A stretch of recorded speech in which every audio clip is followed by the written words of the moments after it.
Kris Kringle. Name, Santa Claus. Name, Père Noël. Babo Natale. Père's Nicole. Papa Gijo. Woo! Good evening, everyone, and Merry Christmas. Popo Gijo, my favorite Christmas movie of all time. It's so fun. I don't even know. I don't know what it is that makes me laugh so hard about Tim Allen in that film, but he is. I was just reading a fun fact about that film. The house that he lives in, the Tim Allen's character, Scott Calvin. Apparently, that house in modern day, the family that lives there, they put on display the fallen Santa suit in the front yard. And nice. Oh, that's cool. And then in the main window in the living room, they put up they show the movie Santa Claus for people to watch as they walk by, whatever. That's so cool. I had no idea about that, but that's really rad. I like that. Yeah. Speaking of Christmas houses, did you guys see that the Home Alone house is for sale for like $5 million? Just a little $5 million. I'm saving up my pennies. Don't worry. Where is it? Is it in Chicago? Yeah, Chicago. Okay. Yeah. Chicago. I mean, it's like a 10-bedroom house or something. That thing is massive. Yeah, they were showing like the renovations, but they were using Home Alone to show the before and the after. So it was kind of cool. That is cool. So, well, speaking of Christmas, let's go ahead and play some tunes for us in the background as we say hi to the chat. How is everyone's Christmas? Good evening, Cajun. Good to see ya. We've got Jamin D. Hello, brother. We also have Jay the Deep-Minded. Hello, gents. I hope you are all nice boys so Santa could bring everything on your lists. Well, thank you. Did we all get everything we could ever want and wish for? No, I'm single, but that's fine.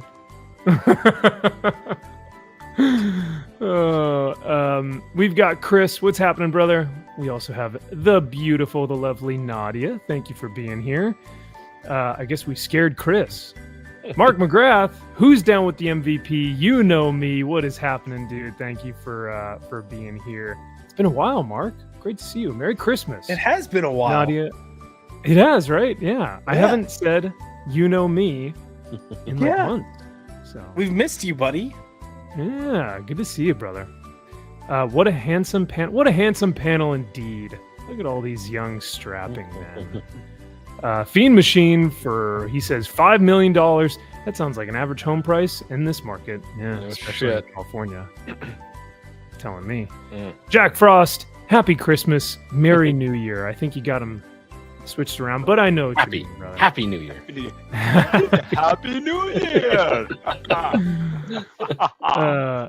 Speaking of Happy New Year, everyone should tune in next week. Next Friday will be our annual tradition of going over the best and worst comics of the year. And we're actually going to split it up into 2 weeks. So it'll be pretty cool that we get to do just the worst of the year in 1 week. And then the week after will be the second week in January, will be the best of the week. And gentlemen, I got to tell you what, I can't believe I'm saying this, but I'm actually excited for the best comics of the year video.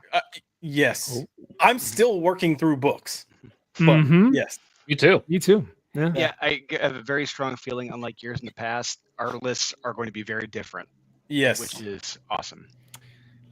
I think that'll be fun to go, like I'll pull up the list from last year and we'll see how they differ. But I'm looking at my list from last year and I'm like, I have books on last year's that won't even show up in my top 10 this year. Yep. Yeah. Same. So very interesting. Very interesting. We've also got go ahead. Oh no, I was gonna say not to tease anything, just to kind of throw it out there of stuff that I need to read. I picked up a few things that I haven't read yet. So one, despite the writer at Drew's, praise of the book, I have to read this. Will it pop up on the list? We don't know. Nice. At Gray and Jim's request, I have Beneath the Trees Where Nobody Sees that is supposed to be fantastic. Yes. The One Hand and the Six Fingers. Like, I've got plenty of reading still left to do, but I also picked up a little book called Nottingham. I don't know if you guys have heard about that. So Oh my lord! We'll see if anything pops up in. Yeah. So now, did you pick up the third trade, or how many books have you read from Nottingham? I haven't read anything from Nottingham. Oh man! So I've got all three experienced trades. that for the first time. Oh. Yeah, I was gonna say Virgin blood. Ooh. Yeah, I'm popping that cherry. There's a bit of me that's kind of jealous that you get to witness it for the first time. You know, but you will. I think you'll come to find that you'll realize like why Kyle and Drew and I, whenever it came out, you know, every week that or every month that it came out, that it was always at the top of our lists. And why I had to buy like original art from the guy, because it's incredible. But I'm excited for you, man. I won't say anything else actually, because I don't want to like bring your, you know. I don't want to tell you. Oh, it's the best thing ever. Hype it up too much. Look, you know? I don't know if it's going to be a dazzler for me. Okay, right. Yeah. Well, I'm shocked where it may or may not have landed on my list. I am really shocked at where I have it or not have it at all on my list. I'm shocked. I am shocked at how, because I put them all up there. I am shocked at it. It may not even be on my list at all. I don't know. I'm shocked at where it's at. I think the last issue for me, I mean, how it wrapped up. I mean, I love the series overall, but how it wrapped up solidified it in the position that it's in. And it could actually probably swap out between where it is. It could probably go higher or lower depending on where it's at. But I'm pretty happy with where it's at. I'm just like, it's vying for some high positions. I'll say that. Oh, yeah. So. I will say, kind of to Drew's point, I have books that aren't gonna officially be in my list that make me sad that they're not in my list, like including honorable mentions. There's just that many good books. I have 3 or 4. You're right. I'm gonna have to sneak some like honorable mentions in, just like since this book couldn't make it, we have this one. Oh yeah. Yes, I have a didn't quite make it list also. I have an honorable make it mention. Yeah. Okay. See, this is why Kyle and I get along. We just we're the smart ones. Yeah. Was that in our contract? Did we sign off on that for the show? It. Or I got it notarized. Okay. I pissed on my contract, so you know. Well, no, that should be pretty fun though. I will abide by the rules and stick to my 10 and 10. But my dishonorable mentions, I will put one in there that could have been my number 1 worst book of the year. But because of the format, I have to leave it out. Or I think I know what it is, and I think it's the same book. Yes, 100%. Because probably guess what that is. Because that I messaged about being like, so you're like, are you sure we want to? Yeah. And you're like, yeah, it's an honorable mention. And then I'm like, yeah, title, boom, that one. Yeah. So it's unfortunate, but maybe next year we can amend the rules and say, you know what, this is what we're going to do this year. Because, I mean, what would really be cool is if we are allowed to add crowdfunding books that we read. But the only difficulty with that is that paying for them and then also getting them on time and then also being able to read them in time. So it would be a difficult process, but I think it would be cool to add those. Could do its own list. Oh, maybe that could be well, you guys actually have that spreadsheet, so maybe we could do a completely different live stream talking about the best crowdfunded books. Yeah, we can bring that back and see where that list is, and we can amend it. Do I have the spreadsheet? I don't think I have the spreadsheet. Only these two hold the key to the spreadsheet, I believe. Or maybe it's still on someone's computer. Sean might have that. I could probably get it from him. Are you talking about last year's? Oh, no. For the spreadsheet for the spreadsheet this year. Yeah. I haven't created it yet. So once I create it, I'll send it out to you guys. Yeah. Okay, cool. I see. I assumed you hadn't sent it out yet. And then you're like, the spreadsheet. I'm like, what the fuck, man? Like, you didn't get it yet, Josh? We've had it for months. I mean, I also would have... Where have you been? We've been waiting for you this whole time. Max could have been like, I sent this to you a month ago, and I would have been like, oh, shit, let me go check. So... No, that's okay. I figure Google Docs, Google Sheets is probably the best way to do it. And I think we talked about it on stream.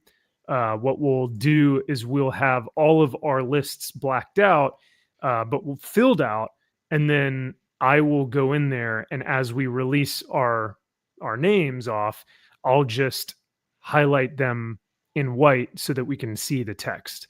And we'll just go through like that. I think it'll expedite the process, and it'll make it a lot more fun because it's kind of that drum roll of like, what is it going to be? So, well, and then you'll have this honorable mention that I think will piss off a lot of people. Really? Yeah. Oh, I have an issue, or I have a series in my top 10 that is going to make a lot of people angry because it's been the greatest thing ever. It's a return to form. It's finally, we're getting what we've always wanted. Oh, it may be the same book that I have. I didn't want to put it in the 10 because there were already so many. I'm like, okay, this just kind of seems like I'm just being a dick. But so I put it in. It's probably the same series that I'm thinking of. I'd assume so, considering that nothing has happened in it. Yeah. So.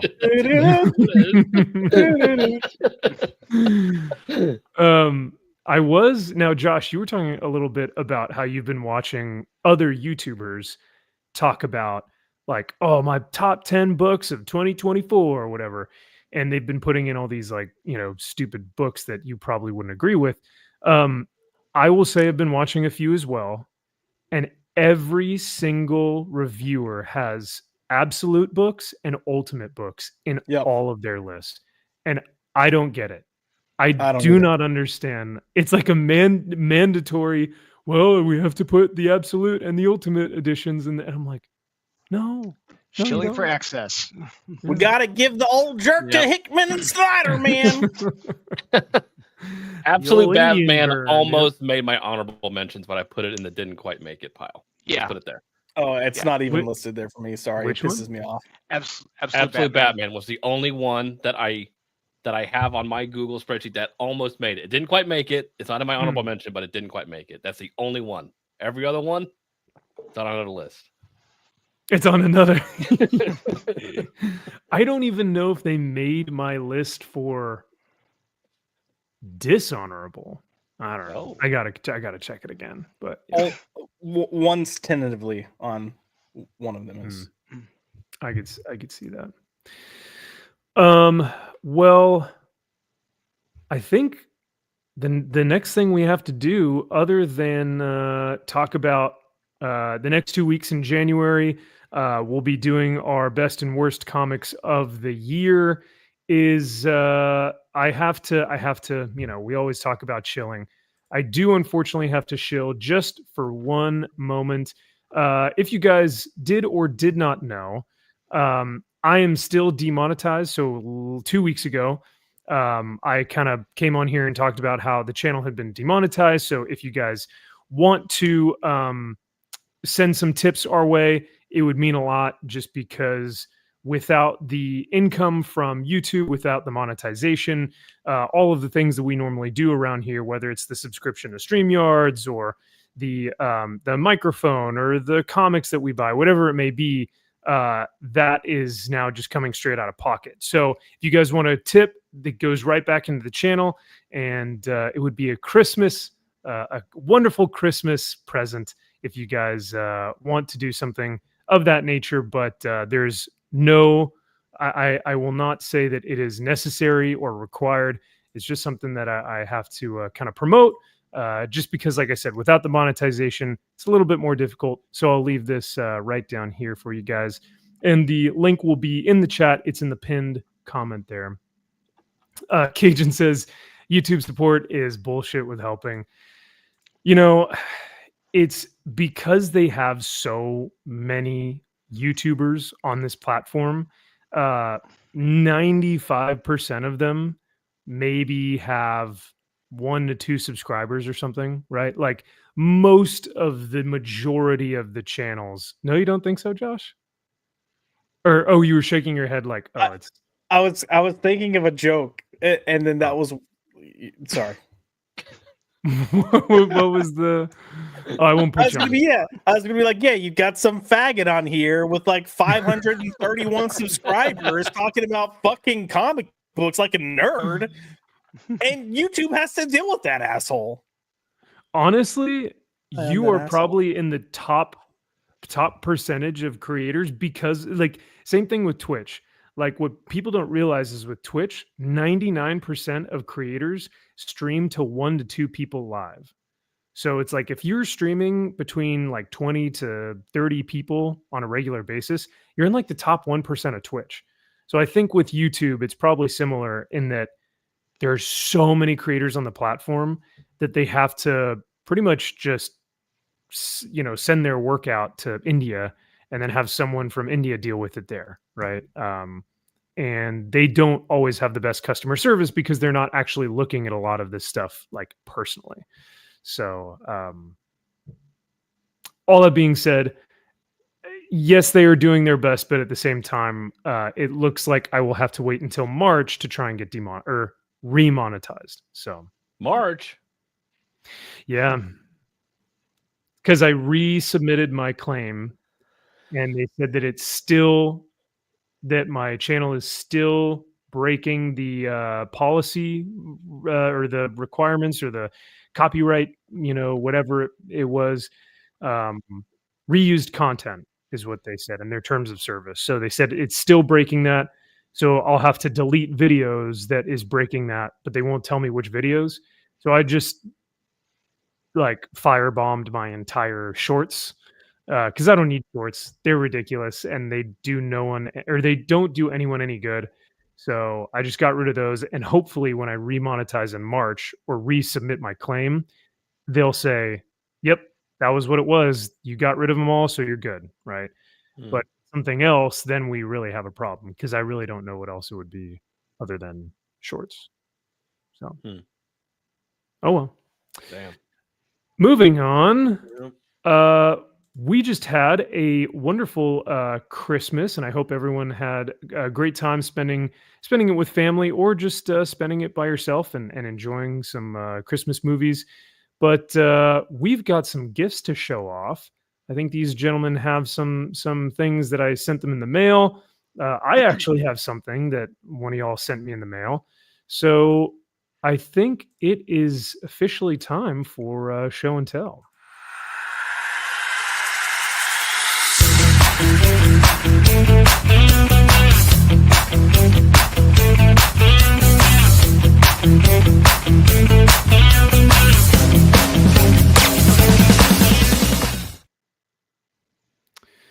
All right. Does anyone want to go first? No? Shall I mean, does it matter who goes first? Should we all do the reveal of the packaging? Maybe one time. Not Kyle, but yeah. Well, Kyle actually his is funny. But Josh, if you want, I'll let you go. I'll let you go first. What? Look at that little hat thing there. What's the logo? Let me not dox myself in this process also. Yeah, very recognizable. Everyone knows that logo. I've seen that before. Isn't that Mercury's helmet? I think so. Oh, that's what it is. I remember I've seen it. Rippaverse. What the fuck is that? No, I'm kidding. Rippaverse by DC? What the hell? So, Josh, who sent you a Rippaverse item? Some retard. Someone who hates you, clearly. Someone who wanted to ruin your Christmas. Here, you know what? let's play some more Christmas music while we need something, yeah. Yeah, while you're opening that. Let me bust this beautiful phallic shaped cylinder thing out. What is this? Wow. Look at that. I see some thigh. Who is it? Thigh. Oh my goodness. Oh, that Doberman? Oh, God. Boobs. Wow. Oh my Guys, goodness. it's Storm. Oh my God. It's Storm. Storm, nice. Wow. You unrolled that like Wow. Storm is looking pretty pale, but she looks good. It's the lighting. Yeah. So where are you gonna put Storm on your wall? I'm gonna on my wall, bro. I'm gonna put this on my ceiling and slap Good the for meat you. to it.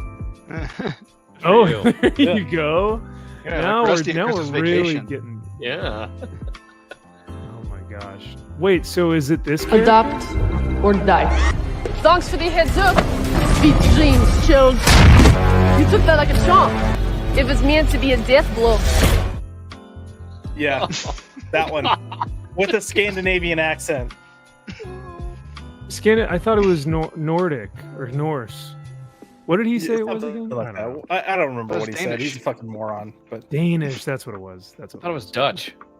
Dutch? Oh, I'm not sure. Well, Slavic? anyway, cool gift, dude. That's awesome. right. I mean, Yaira is a very highly well-known, renowned character within the Rippaverse universe. So absolutely. you'll have. I mean, that's like a one of one. Like you're gonna have to. That's a limited edition. You're gonna have to hang on to that forever. I am. I'm gonna, like I said, I'm gonna secure it on my ceiling where no one can touch it. No one else can see it for the most part. They're not gonna. It's gonna be a surprise. Okay. All right. Good deal.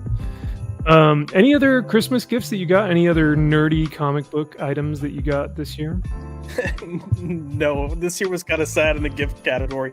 I got a lot of gift cards though, so those will go to some pretty cool things probably in the near future. And then I picked up some books. I mean, I showed some of the books I picked up on my own, and then I took advantage of Comixology's ridiculous sale from Christmas Eve, and I got a number of DC trades for like $1 to $2. So, okay, that's sick. Do you I mean, I guess you probably read more digital than physical? Well, it's switching. I read more physical than digital now. Okay. I used to read nothing but digital because we got everything for free for Batman news, but yeah. Makes sense. Also, Amazon's Kindle digital reading platform is awful. Oh yeah. Yeah. Well, once they Comixology change, I liked, but right. But their Kindle platform is terrible. yeah, I'm just gonna throw this out there. 2 of the books that we're discussing tonight, the images were turned the wrong way. So I had to read it on my phone and then turn my phone while it was laying down so that I could actually read the fucking book. Oh my god. Like I'm not. Oh, what a nightmare. Dedication, man. You know what? In fact, I'll take a screenshot in a second and I'll send it to you just so you can see. That's how bad this shit was. So. Oh, I'm sorry, man. And I would say, like, hey, I'll send you the links to the sites that I use, but they're probably so full of the, like, you know, what do you call it? Like all those pop-ups and ads and viruses and stuff, and it's like, oh god, it gives your computer hate for sure. Yeah. It's like, are you looking for anime titties in your area? And it's like, Yes, no, I don't. I didn't know I was until now. Now I am. Exactly. Well, thanks to your ad. Now I can find them. Thank you. Sorry. I'll go ahead and click on that. All right. Where's Absolutely. I want to go down this rabbit hole for 4 hours. Yes. So that's what they look like. Oh, okay. All right. That's why everyone loves them so much. What was I doing on the internet before? Yeah. Oh, yeah. Reading comics. The Rev72 says Yaira should cross over with Horseman, not Horseman. Horseman. You know what I mean? I mean, someone's bound to have a baby at some point, so why not? Some Lady Godiva action? She could be riding that horse. Well, if it's anything like the Mr. Hands video, Horseman might, I don't know, Horseman and Yaira, that might end poorly. I don't know. I mean, knowing the Saska sisters, there's probably going to be a line along the lines of save a cowboy, ride a horse. And then or like you're as big as a horse somebody. or something. Yeah, Ride a whore. Horse, man. Horse. Or man. Or they'll just do a holiday special called Golden Showers. You know, who knows? Oh, well, I mean, that'll be pretty close to the Harley Quinn fart book that we're going to get. So the two of them could be released in the same, it'd be great. Sure. All right. Kyle, you got anything did you get anything good for Christmas? I did. Although mine arrived very differently than I think hopefully everybody else's. This one arrived like this, like a just completely popped open. Pillsbury biscuit canister. Correct. Yeah. So nothing but the best from Rippaverse. So wait, you didn't open that in anger because you realized that it was a No, I did not product. bash this on the side of my house thinking it wasn't. And my wife like, what the hell are you doing outside? No, this is arrived just like this, which I've never had happen before. So I do have to say that is a first. That is impressive. He is moving differently than everybody else. It's business. I mean, when my packages show up broken and popped like a Pillsbury container, that's moving differently. That is moving differently, and I have to commend him for that. I will say it's actually a pretty sturdy particle board. But yours didn't make Somebody was very angry at Rippaverse, whoever was delivering this to me. And unfortunately, the Ring camera ISOM is completely bashed to shit. Like, it's completely tattered. Oh, no. It's hanging on by a thread. Seriously. Unfortunately. Well, man, that's a big poster. Yeah, it's this fucking giant and terrifying, I might add. I was about to say, he's really not giving you like a good, like welcoming, like I'm here to save you. It's like I'm gonna put this on my front door just to keep people away. Just assume an angry black man staring at them. Oh man, it's gonna be like, oh shit. Oh, they go to the post office to get all my packages. Oh, Jesus. Too funny. But this is it looks like you got the titular character, the main character of the Rippaverse, the one who started it all. Started it all. The main man. Dang, that's pretty cool. I'm a little jealous. No, you should be. It's unfortunate that it arrived like it was beat to shit, like it fell on a car, but like impressive nonetheless. I just got to figure out where I'm gonna display it. Yeah, I mean, I think you got to start getting rid of some Jim Lee stuff and some. Oh, I might have. Right, I'll take out the Jim Lee Batman 608 and I'll move all that stuff there. Toss. Whoa. Put up ISOM, and then you'll be good to go. Yeah. But yeah, no, I wonder if someone, because like Josh said, the poster particle like board, the poster material, the packing is super sturdy. Yeah. So someone must have stepped on it. I mean, hard, like purposefully stepped on it. Like, and I can't blame them entirely. I'd be like, I understand. I get it. You're like, I get it. It's some asshole that overbought these before and was like, this fucking asshole put these on sale for $1.50 or whatever. There's probably some moron that bought the design book for $75. That's true. Oh, the one that showcased how great of a writer. When he said, I got with my friend who illustrated the photos that I talked to him about. Yes. Or what was his name? Carlos? I talked with Carlos, and then he illustrated the pictures that I told him to draw. Yeah. Nice. Cool. Yeah. Anything else about the character? Like, their background or like how you came up with the concept? No. Okay. Don't worry about that. No, we're gonna reveal that on cards later on. Yeah. In the cards. Gonna do that little plug there. Goku Man doesn't know. Correct. Yeah. So no one actually really knows at this point. Don't worry about it. But you've got a sweet poster, so that's good. Thank God. Thank you. So Drew, I guess I was gonna say I like your Luke Cage poster. Thank you very much. Oh shoot! If I was an artist, I would definitely do something to make him look like Luke Cage.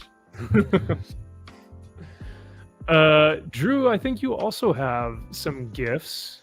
Yeah, I got several gifts. This first one, because I also got a little gift here, a little rip reverse. Whoa! Yeah, a poster as well. We got. Who is it? I don't know. Whoever could that be? It could either be Horseman or Goody Ying. Goody Ying or Salvage PI. Salvage PI.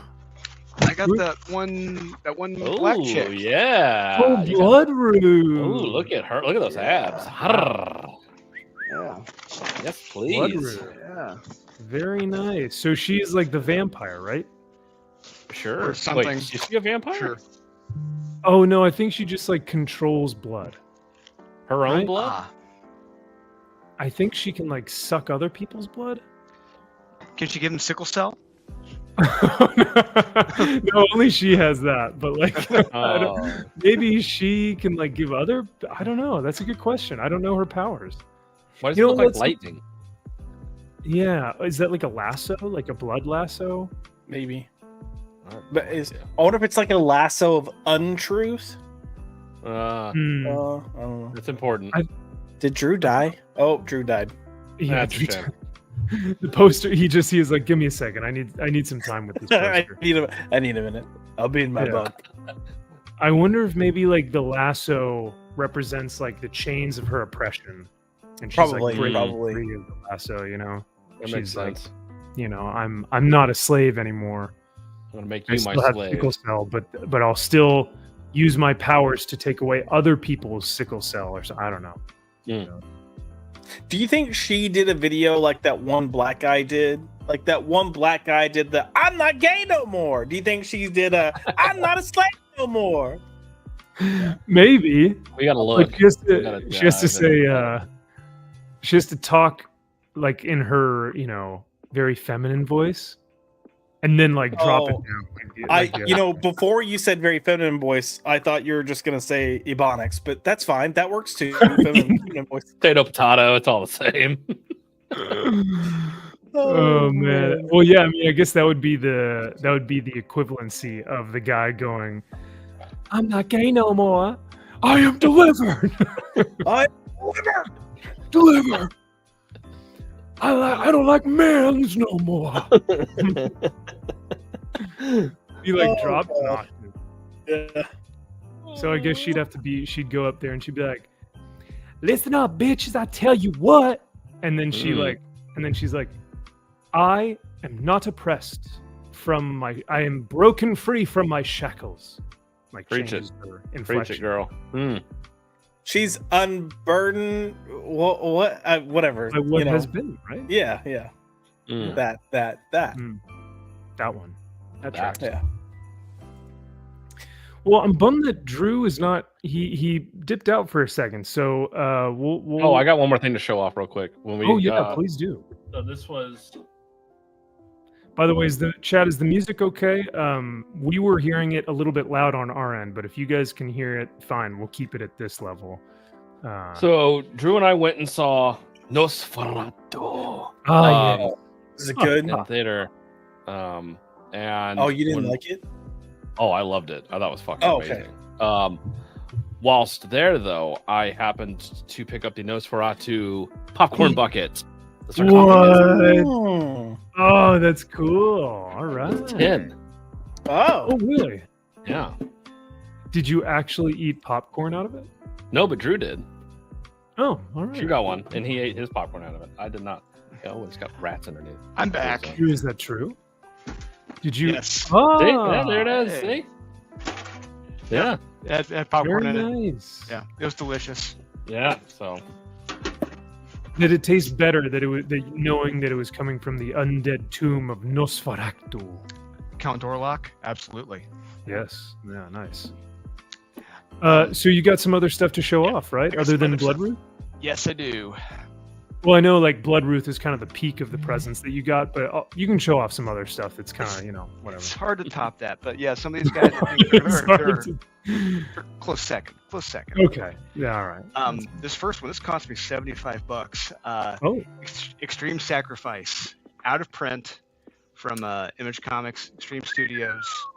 Wow. Yeah, this has first appearance, like I think the guy's name is Crypt. And you look at the credits in here, it's ridiculous. Like the murderer's row of talent that was involved in this. Stephen Platt's all over the place. Rob Liefeld, Todd Nauk, Roger Cruz, Danny Mickey, Chap Yap, all these guys. Yeah, amazing stuff. Dude, hell yeah. And you said it's out of print. Out of print, yeah, you can. It's hard to find. And they're all like $70, $75. Oh, wow. That's cool that you found that. Nice. Next one up, because this is actually a really good read, and I recommend everyone find them. It's Deathlock the Demolisher. It's the original stories by Rich Buckler, Doug Monick. You got some early George Perez and Mike Zeck stuff on here, and this actually has the Captain America crossovers in here that they had, where Mike Zeck did the art. Yeah. Oh, love it, dude. Yeah. So you say Doug Monick. Is it Doug Monick or Munch? I call him Doug Monick. Maybe. Okay. I've heard Doug Mensch. Doug Mensch? Okay. I heard Doug Mahia. Doug M. What we should have done, we should have asked crap, now I can't think. Carry on. Okay. All right. All right, next up. Next up. This is fine. It's my second time buying this. I should never have sold it because it's going for ridiculous money because it's also out of print. This one I had to use from a library for $50. This is the Youngblood hardcover edition. Joe Casey, Rob Liefeld brought on Joe Casey to do some re-scripting and help it make some kind of sense when you read it. So he does an okay job with it. But I mean, you're buying it for the art. This art is just all killer, no filler, and I cannot wait for the artist edition to come out next year. So I'm going to be all over that. Hell yeah, man. Yeah, these pages are beautiful. That looks sick. And so I'm a big fan of black and white comics, especially the Doug Mensch. Okay, here we go. I guess it's Mensch. All right, there you go. I love Rick Veitch. He's one of my favorite creators, and I love his indie stuff. And they've recently recollected a lot of his work. So I bought Rat Pack from his Amazon store. Rick Veitch. It's like it shows like the dark underworld of sidekicks. Just came out back in '85, right around the time of Watchmen and Dark Knight Returns. Just shows you just how crazy, creepy the main heroes are and what they do to abuse their sidekicks. It's oh my god. Yeah, great black and white. Yeah. Oh, that's cool. Yeah. And I also got his Bong comics. This is a collection of all his stuff, that black and whites that he did from the 70s and 80s. And it has his Two-Fisted Zombie story that has like never been collected until now. And probably just due to I don't know, rights issues or what have you, but yeah, Two-Fisted Zombies. It's some of his first work he ever did. Damn, that looks wild, man. That's cool. And the last one I'm gonna show up. I showed this to Kyle. He agrees this is pretty badass. This is the Judge Dredd by Brian Bolland Masterpiece Edition. Gosh, dang, that's beautiful. Oh, so I didn't even know that existed. Has all of his interior pages, covers. Yo. Oh, Brian Bolland is the man. Yeah. That looks sick. Yeah, I was going to say, that looks fantastic. It is. When you look at these and you just say to yourself, this is all done back in 1978, 1979, 1980. This guy was like light years ahead of everyone when it came to just design and layouts and just the detail. It's it's ridiculous. I think the only other person that I like doing Judge Dredd is Bisley, and yet I still think that Boland might do a better Judge Dredd. I don't know. Oh yeah, look at that. Yeah, Issue 1, baby. Nice. That's cool. Oh, but I gotta show the coolest one. Where's that?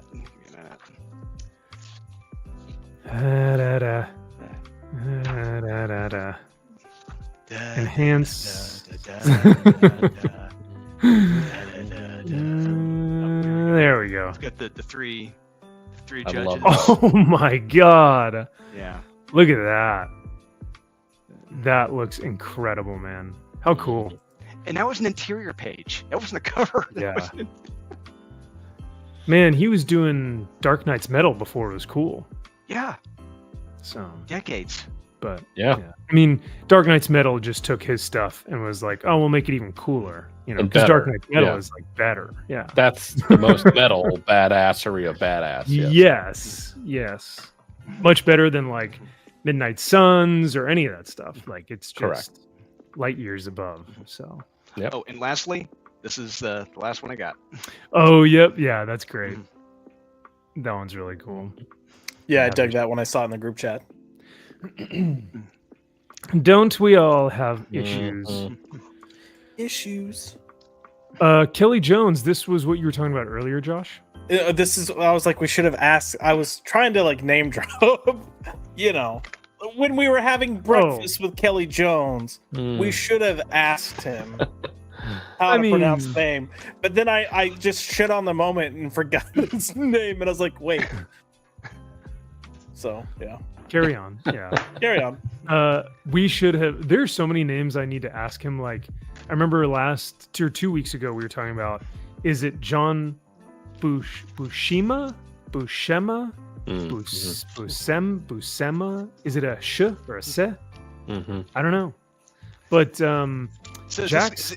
So if you talk to him next time, is it going to be like the Chris Farley show thing on Saturday Night Live? Oh, yeah. Remember when you're with DC and you did Dead Man? Yeah. That was awesome. That was awesome. Hey, remember when you illustrated those Batman books? And he's like, Oh, that was awesome. Yeah. Honestly, Kelly was great, man. Like he's a wealth of knowledge, and like he just keeps talking, and you could just sit there for hours listening to him. It's pretty cool. Yeah, people forget just how long he's been doing this, and all the different projects. I'm sure he's got Neil Gaiman stories because I forget he did Sandman too.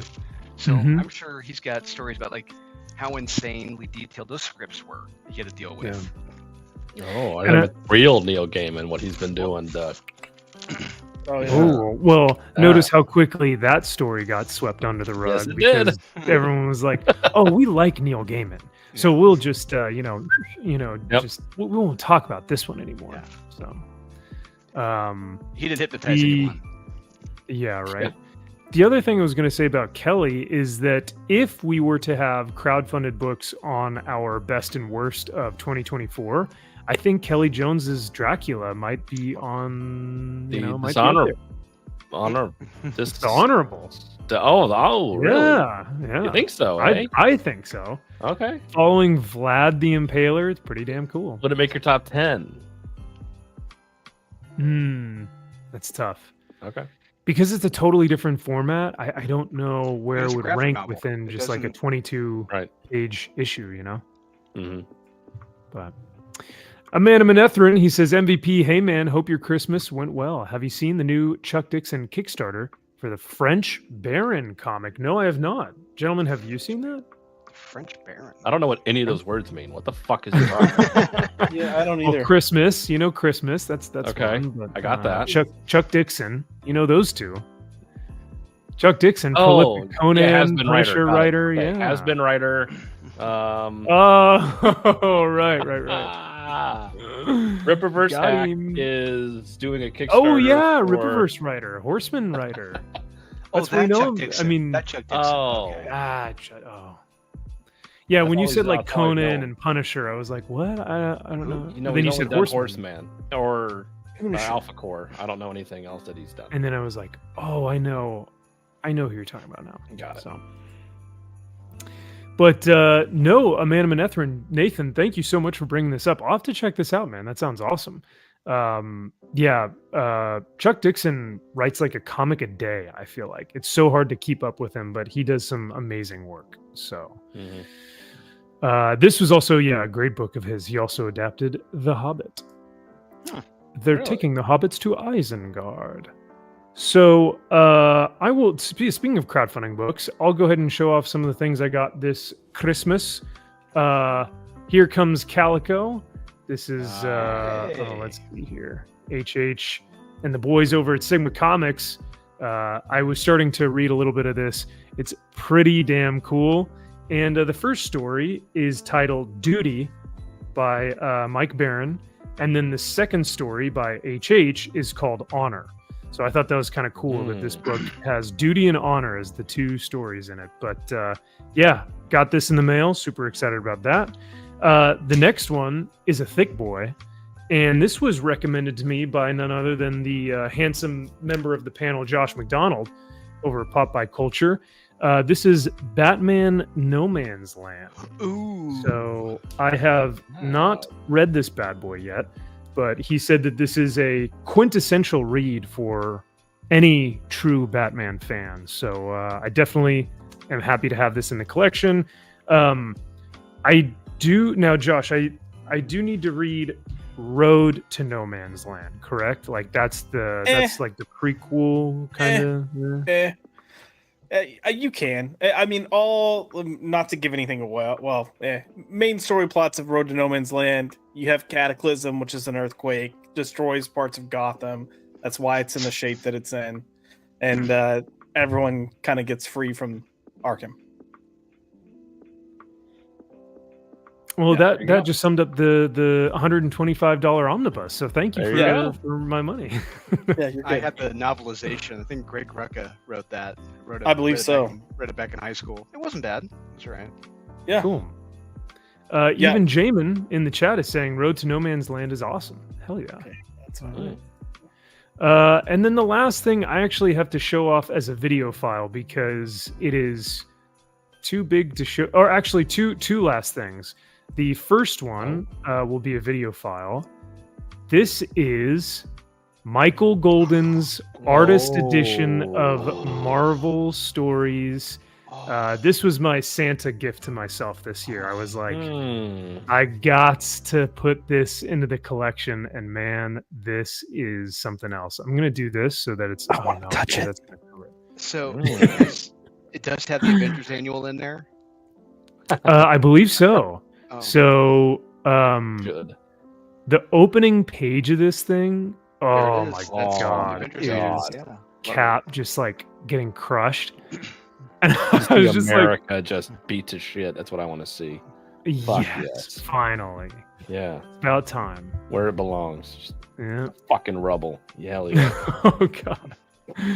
But I went through this Bad Larry this past week and was just taking a look through, so I figured I'd videotape it. But I mean, regardless of the fact that he has the worst signature in comics and charges the absolute most for that said worst signature in comics, I will pay for this 11 times out of 10. This may be my favorite artist edition I own. And that's even putting it up against the Jim Lee one. So I know you're full of shit, but it's all right. Oh my god. Look Byrne at that Doctor Strange, man. Oh yeah, the John Byrne one. Yeah, I heard that's great. Oh, there's a John Byrne one. I gotta check that one out too. But his facial expressions, his characters, like the intricacy of his art is fantastic. And he also drew a couple of issues of the Nam that are in here as well. That I think, right here, you got some issues of the Nam. And then his covers, though, is really where he does his best work. Yeah, these are just like unreal, man. You can really tell that he has, like, when he was starting off back in the 80s, that he's got that indie black and white vibe with his art. Like if you look at it, it really has a Tim Vigil a heavy ink influence to it. And yeah, I love it. Yeah, the heavy inks, like you said, like all his blacks are super dark, and he doesn't like stray away from really hitting the ink hard on this stuff. But yeah, that double page is really cool. Oh, that's beautiful.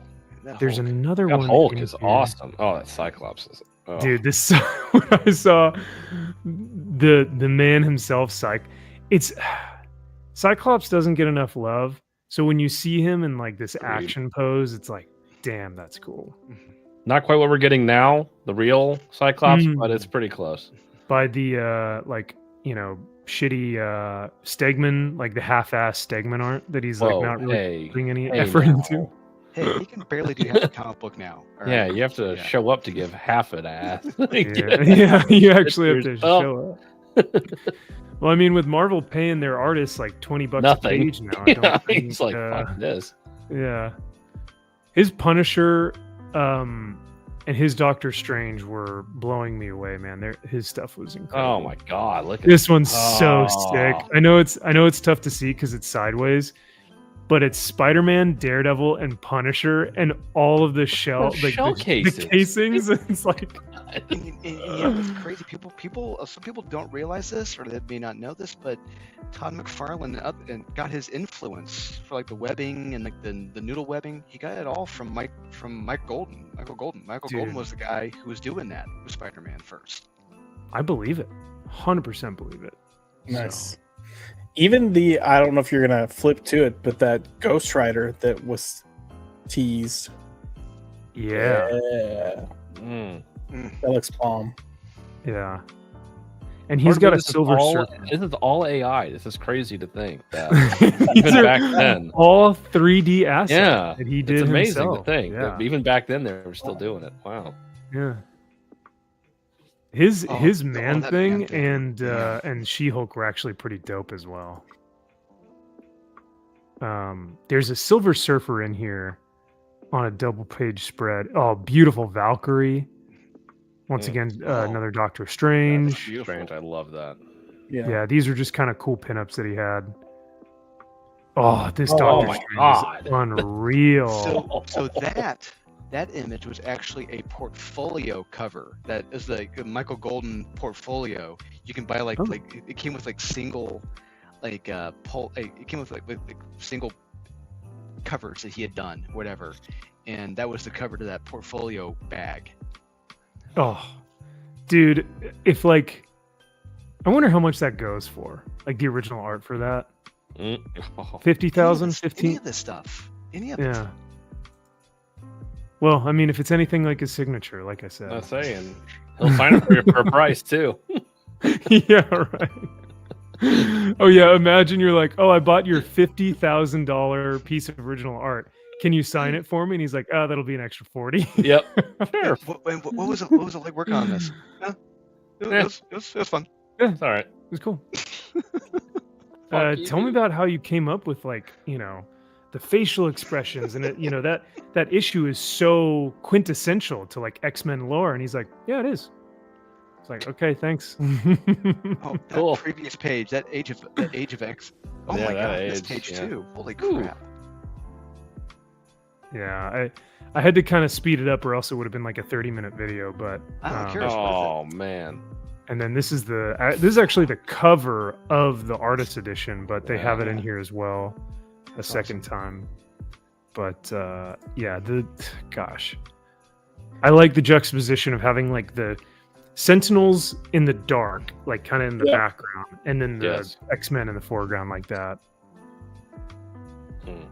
Lady Deathstrike. And then he's one of those artists that can do his inks in a way that like it's like you can see the texture of whatever it is. Yeah, that's a good. That I like. I like that the articulation of that, Josh. That's pretty cool. So yeah, I'm trying to think if there was anything. I think there was one more double pager that you had to like actually unfold it, and I can't remember. Oh, he does a pretty good Nick Fury too. Oh, Gideon got in the video. He does a pretty damn good Nick Fury, which is pretty rad. But let's see. Hulk. Yeah, Hulk and Spidey. This was from, I think, Marvel Fanfare. Yeah, he did a lot of the one-off stories in the Marvel Fanfare magazines. They're actually going to be collecting that in an omnibus next year. Oh wow, nice. Let's see. Yeah, Michael actually did the art for the first issue. It was a Spider-Man and Savage Land story he did. Oh, cool. Okay. Yeah, I think that about does it. But that was like I said, my little Christmas gift to myself. Yeah, that's a good buy. I approve of that buy. Oh, thank you. Well done. Thank you, sir. Well done. I'll allow it. MG says, Merry Christmas. Merry Christmas. Merry Christmas, boys. Merry Crimbus. Merry Chrysler. Indeed. The issues of Micronauts Golden Drew are actually pretty good. Oh, nice. Mm-hmm. We've also got Joe Dog. What's up, Joe Dog? I like your avatar with Starfire, and is that Ray? That's Donna Troy. That is Donna Troy. Oh, that is Donna Troy. Oh yeah. Even better. Yeah, it's an incredibly small world, and you have amazing tits. That's all I got to say. Mm-hmm. Well, the last thing I'll show off isn't very comic book-y, but it is very class-y. From Swanky Badger, from an unknown admirer. I got a treasure chest. But what's inside? What indeed? Something pretty dang swanky.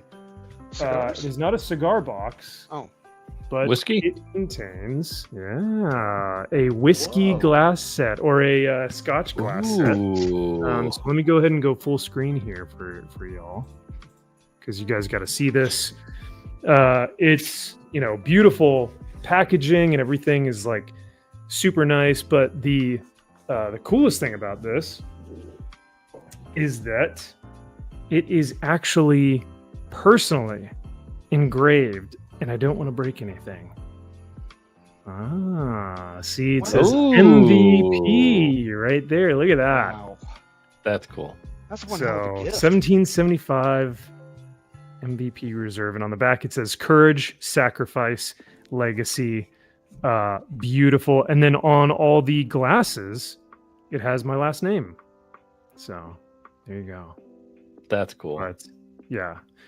This is beautiful, and it's really rad. So I'm gonna just put all my protein shakes in here, and I think that should probably, I think that's probably the classiest thing I can do with these, right? I mean, that or chocolate milk for sure. Oh yeah, that's right, or that. Doesn't love chocolate milk. I'm all for that. But so yeah, Josh, dude. Thank you again so much. I appreciate the look. I'm trying to get you a lady, okay? So you've got to have something to balance the tisms over there. So well, yeah, chalky milky. Yeah. Daddy needs his chalky milky and nuggets, chicky nuggies. So this will give me the illusion of that I have my shit together and that I'm very classy. So maybe you can get them like sucked in first, and then they can be disappointed. Well, the good thing is that I'm kidding. Oh no. But not at all. The good thing though, Josh, is that now if I do ever get laid because of we have scotch out of these glasses, and it turns into a romantic evening, I'll be thinking about you the whole time. Whoa. All right. You know, what you could do is just go the Bill Cosby route with it, There you go. Oh, now we're talking. Just my own reserve here. Have a few glasses. God. Oh, no. You want to see my comic book collection? What does MVP stand for? I don't know. Has the drink started kicking in Yeah. yet? MG says, get the most expensive dinosaur-shaped nuggies to eat while you drink your jockey milk out of them. Absolutely. Hell yeah. That's classy. That's real classy. So, Mm-hmm. and I'll get a little pipe that blows bubbles. Perfect. And I think that is as classy as you can get, really. Ladies are gonna love you. Yeah. All I need is a little robe, and I should be good. Yeah. So. And a race car bed, and you're all set. Yeah. Oh god, yes, please. A race car bed, bro. Like your legs hang over the edge of it, or like the end of it, because it. Oh god. Hey, Millhouse's dad had a race car bed, right? Yeah. I mean, And he's not a loser, all right. Yes. Singer and would... songwriter of Can I Borrow a Feeling? Yeah, that's right. Oh, that'd be so funny. Race car beds were fire, though. Like when you saw one of those bad boys, you're like, oh, "This kid means business." Mm-hmm. With like the dinosaur bed sheets, Mm. I was like, "Damn." Get the rims, and get the CB radio, and talk to other race car beds. Yeah, right. The race car. Well, I think that was it for our Christmas presents. So, I think the next thing we can get into is some news. But yeah, chat. If you guys have anything, let us know what Christmas presents you guys got this year, and what comics y'all got, or what comics you'd recommend us getting. Because yeah, there are tons of great presents that everyone got. But the best present of all is the community, the fellowship, us hanging together, and we all appreciate you guys being with us this evening and just supporting us throughout this whole year. So we appreciate y'all more than anything. So yeah, let's get into some news.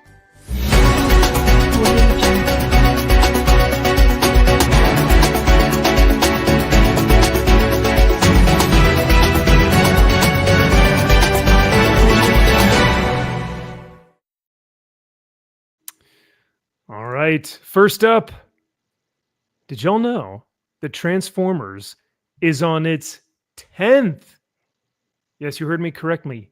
10th printing of issue number 1. God. Yeah, and did you know that DC was full of shit, and that it was that All-Star Absolute Batman was not the highest selling book of the year. It was actually Transformers. Transformers? Oh, yeah. How did that? So, Absolute Batman did not sell 150 some odd copies on its first issue? Apparently, no. Transformers sold more, apparently. Wow. Absolute Batman. That's actually shocking. Mm. At least, I mean, I don't know. I feel like Batman, in terms of cultural relevancy, more people would buy into Batman, especially with Scott Snyder being on that. So the fact that Transformers beat it out, that's actually pretty cool. Mm-hmm. As it should be. Oh well. But yeah, so I thought this was pretty funny. 10th printing. I did not realize that they are that they have made a 10th printing of the first issue. Now, Kyle, I normally give you a hard time about foils and variants and different printings, and it's like, oh god, this is so ridiculous. Why did you spend that much money? I'm not gonna lie, the gold trim with the 10th printing around the first issue is actually kind of dope, and I might buy it, but I'm not sure. You have nothing left to say then. If you buy this book for that very reason, you literally have lost all your hand. You have no. It would have been better if this were black and white with the gold outline. Agreed. Oh, you think so? Okay. Oh, 100%. Gooch, what's happening, brother? Glad to see you in the house. He says, I was going to grab this, but didn't care for the art. What? What are you talking about? I was about to say, the only reason why most people picked this up was specifically for the art. So that's fascinating, man. But wow. All right. Well, there you go. This is what I consider like the successful Peach Momoko here. This is a successful Peach Momoko. This is a good version of Peach Momoko. Someone who actually is a legitimately talented artist and is catering to the fans. Oh. Listen, I'll take Peach Momoko's success any day. Oh yeah. if I can have a table at a Comic-Con and grown men are fighting over me, winning. That's true. I mean, yeah, she just gets she gets put on covers now, and that's all she has to do. It's pretty rad. But this is kind of interesting too. It's at regular cover price. So it's at the regular $4.99 price. So it's not like, oh, this is a secret variant that's going to be $125. So $5, that's not, you're not investing a ton. And the fact that it's a 10th printing, I don't know. I think that's kind of cool. But yeah. Those 10th printings, I know Batman Killing Joke. I mean, I have a first print, but like those later prints are very hard to come by. Yeah. And so generally those are at some point do get, more costly because they're so scarce as far as print run. But I don't know. And that's kind of the thing is like once because the books are already scarce to begin with. 150,000 copies now is like amazing, right? But in the 80s and 90s, that was just kind of run of the mill. So I wonder if because the books are already scarce, that to have a 10th printing, it would be even more scarce, right? Because like how many of the 10th printing issue did they actually print? I don't know. But yeah, just thought it was kind of interesting. The only thing I will say is I've already put way too much money into the Transformers series because remember, Kyle, I bought a book off of Kyle for 150, 175, something like that for the San Diego I tried Comic to tell you what I variant. paid for it, and you said, no, it's worth more than that. I was like, fucking stupid. But yes. What was it? Oh, so you bought it for 150, right? No, I bought it for like $80 or something, and I tried to sell it to you what I paid for it, and you said no, they're going for more than that. I said I don't give a fuck. It's what I paid for it. Like, yeah, but I to make money off of it. You obviously bought two, one so that you could, or both so that you could either keep and have one for like a remark or something, or maybe a signature, and one to maybe read. But I was like, I'll buy that second. Stupid problem is I will bid on some or make offers on some, and then some of them stupidly get accepted because I'll put in a stupid offer, and sometimes they get accepted, and I'm like, son of a bitch. So you'll put it like half price, and they'll be like, oh, whatever, yeah, sure. Yeah, I'll undercut it big time, and some people say fine, and I'm like, fuck. But half price is still sometimes might be $100, and you're like, oh shit, yeah. But no, I was very grateful that I was able to add that to my collection. But so now I'm kind of like, well, I've already dropped 150 plus whatever the book has been, $5 an issue for the past 15 issues. So I'm like, do I really need to buy another first issue? FOMO, Max, you're gonna miss out on it. You want it, don't you? You want to be cool, don't you? Oh, FOMO. Yeah. What if they're all sold out and then it's like $60 online, and then I'm like, oh no. You gotta get it while it's hot. Get on to Whatnot. Start bidding that up. You gotta bump those numbers up. If you're a good Whatnotter, you're gonna be like, oh, $5, that's it. Come on, this book is going for 50. Exactly. That's how real business. That's real business. So, Gooch, which book were you talking about? Because the Transformers book was like very well known for its artistic like dominance. Most people were excited about the artistry on the Transformers book, at least within our like realm. I feel like that was what everyone was kind of excited about, as well as, hey, we're actually going to potentially get a story that's going to come back to its like I don't know, its center, right? Because Transformers got lost a long time ago and truly was the Transformers. Transformers, like it was writing itself. The fact that nobody did this for 40 years, like what? Come on. It's fair. I mean, it's right there. How could you miss it? Yeah. So you're talking like that would cause IDW to possibly lose their license of Transformers. Come on. No. Who would do that? Speaking of licenses, Warner Brothers is now going to be producing the Gunverse, and James Gunn has license to do whatever he pleases with the characters that we know and love. And gentlemen, we never actually got a chance to talk about the Superman trailer. We were gone last weekend. I was at a convention, and this trailer came out. What is everyone's thoughts? Josh, I think you watched this. What were your initial impressions? And do you have anything like that you kind of wanted to talk about with this? Look, I first of all, there's so many people that I see posting on Twitter with like, name a worse downgrade than this, and it's showing like Snyder versus Gunn. I think it's fine. It's a teaser. We're not going to see much here for the most part. I don't mind how a lot of this looks. The trailer itself gave the feeling of hope. I liked that. I liked seeing Crypto. We'll see. I don't know if David Cornsweet has the acting chops to deliver. But these are also very brief, just, not completely in context clips we're getting, but we'll see. My big concern right now is David Cornsweet and if he can actually carry the role. Carry a film. Yeah. Mm-hmm. And I mean, that's actually a really good point, Josh, that I never really thought about. But not only does he have to carry the role of Superman, he's got big boots to fill with, previous Superman iterations. But he's also got the franchise kind of resting on his shoulders, unfairly so, right? He does. It's not necessarily his fault that he's now having to bear the weight of the Snyderverse, the Gunverse, the Christopher Reeve, all these different Superman iterations and DC universes and whatever.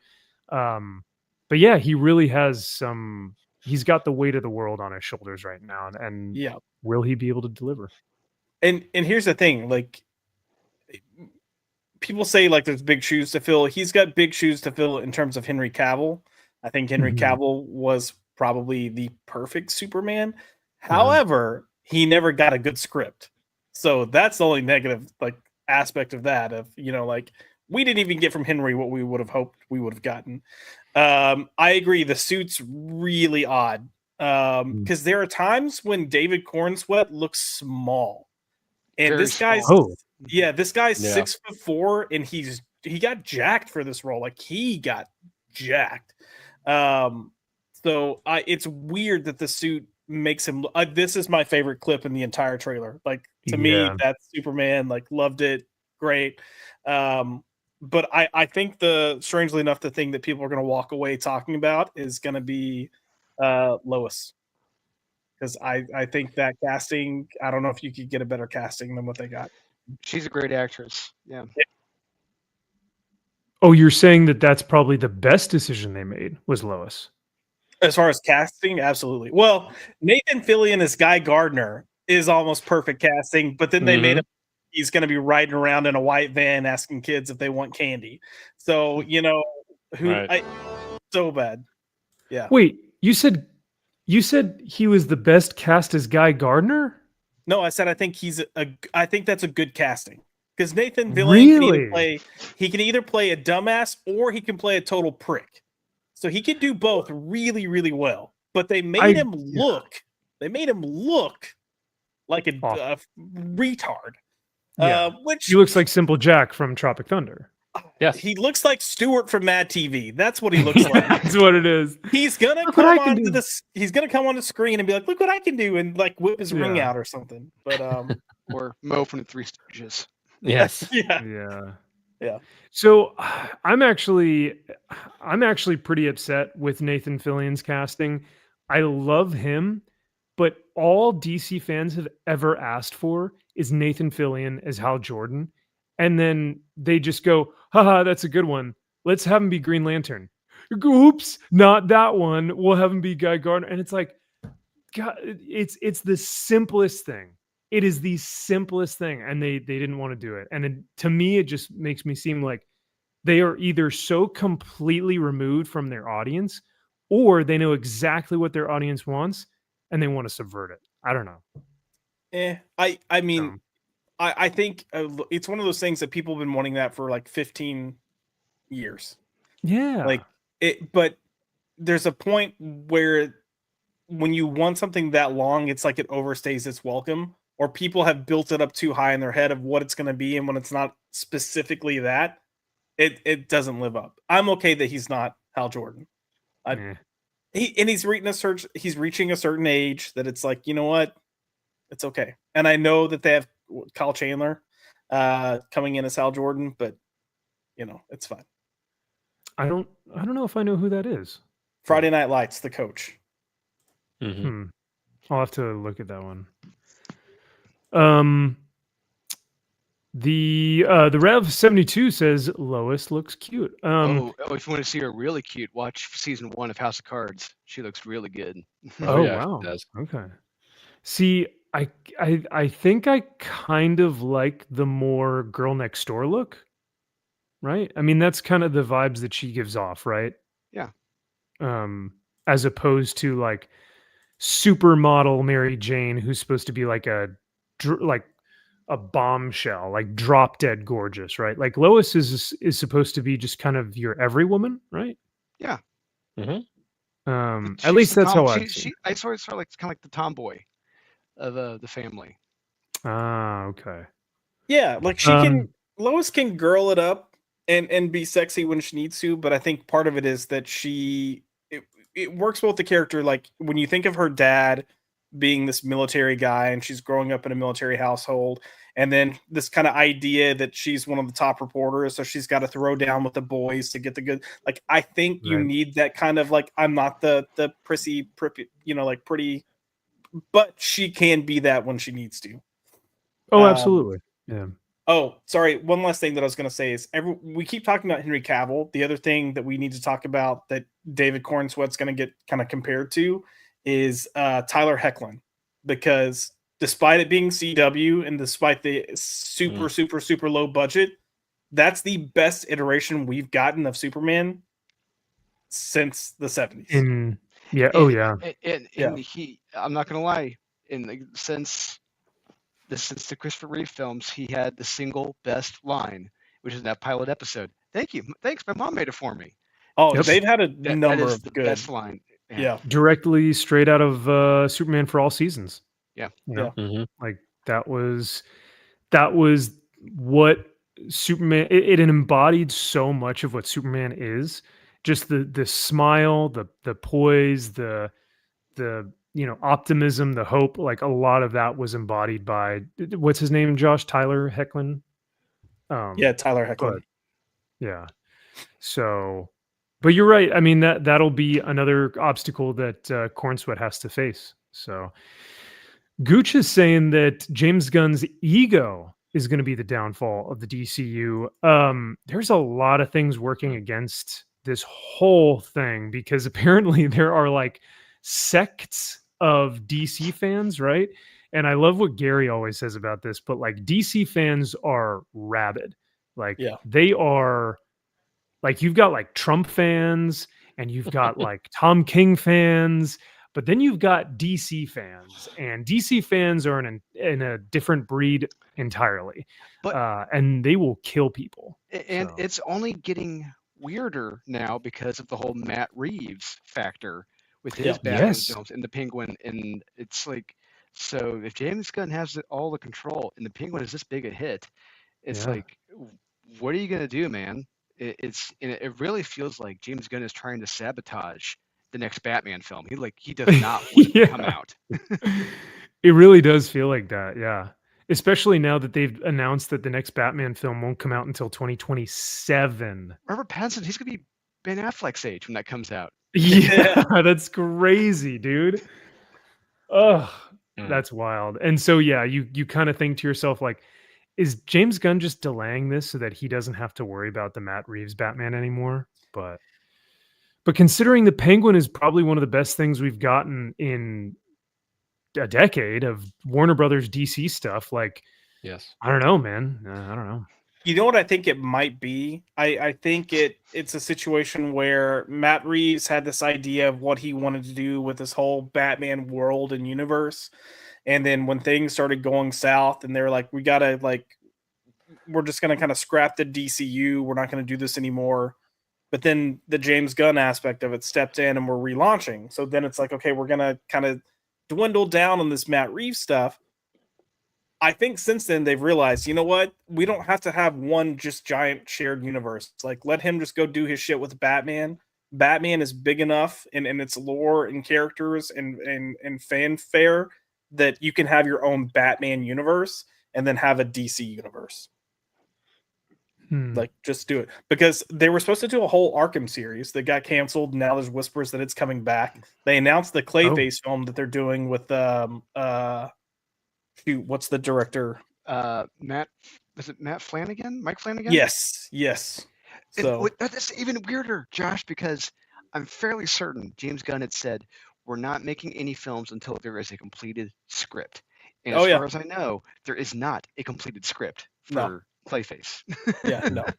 No. So the big thing is that I don't even know if any of these movies are going to hit anymore. Because I think there has been interest shown in Penguin, but in the superhero film and genre in general, we're really going to find out in July. Once Superman is out, if it makes $1 billion, the superhero genre may still have some legs. If Superman does not make $1 billion, I don't know what's going to happen to the genre as a whole and to Gunn's universe, because they're trying to plan for 5-10 years into the future. And if Gooch is saying that, Gunn has really no idea what the hell he's doing, a mismanaged universe with two different universes, a Batman and a DC, and also the superhero genre going the way of the dodo bird, I don't know how these films do. Yeah, I mean, for a fact, I'm fairly certain if Superman does not make $1 billion, because it has to, according to the tax records filed in Ohio, that film the budget was like $350 million. So it needs to make $1 billion, and that's on the record. Those are tax records.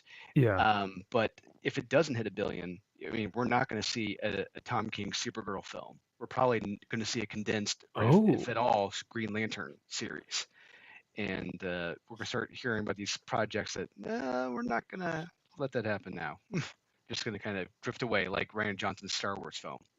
I mean, maybe that'd be a good thing, because as MG is alluding to, if Tom King is involved in any of these movies, we're going to find out that Lois Lane taught Superman how to be Superman and that she was the real hero all along. Yeah. And then she stepped on him with her stilettos. Mm-hmm. And it was like, take that, Daddy. Peed on his face. Yeah. I'm there for that. But yeah, no, I mean, regardless of budget, even if the budget was $500 million or just $10 million, to me, it wouldn't really make a difference, because the billion is more so, does the superhero genre still have an audience, right? Because to me, when I hear like $1 billion, I think, wow, there are $1 billion worth of people who are really interested in seeing Superman. But when I remember Batman v Superman, that only made what, 750, 800? Yeah, 750, 760. Yep, because it sucked. That's crazy. You have the two biggest superheroes of all time making less than $1 billion, significantly less than $1 billion, and it's like that week 2 drop. I think Josh remembers that week 2 drop was like what, 65, 70%. It was bad. That was the most hyped movie. I think it was like what, 2015, 2016 that it was supposed to be 2014, somewhere. It was somewhere in there. And it was the most hyped movie. It was the most anticipated movie coming out that year. And the moment that the negative reviews started coming in, and people were like, "Oh no, this might be bad," and then it was like early screenings Thursday nights. You just saw fan reactions that were not positive. Yeah. That's true. Look at Creature Commandos. That thing came out on HBO. No one's fucking talking about it. I watched the first episode. It's fucking dog shit. And nobody gives a shit. And so James Gunn, it's like you've already put something out that nobody gives a fuck about. And so you don't even have any good word of mouth. Did anyone expect to give a shit about it, even when it was even when they had action to that was, Why the fuck are you starting with this?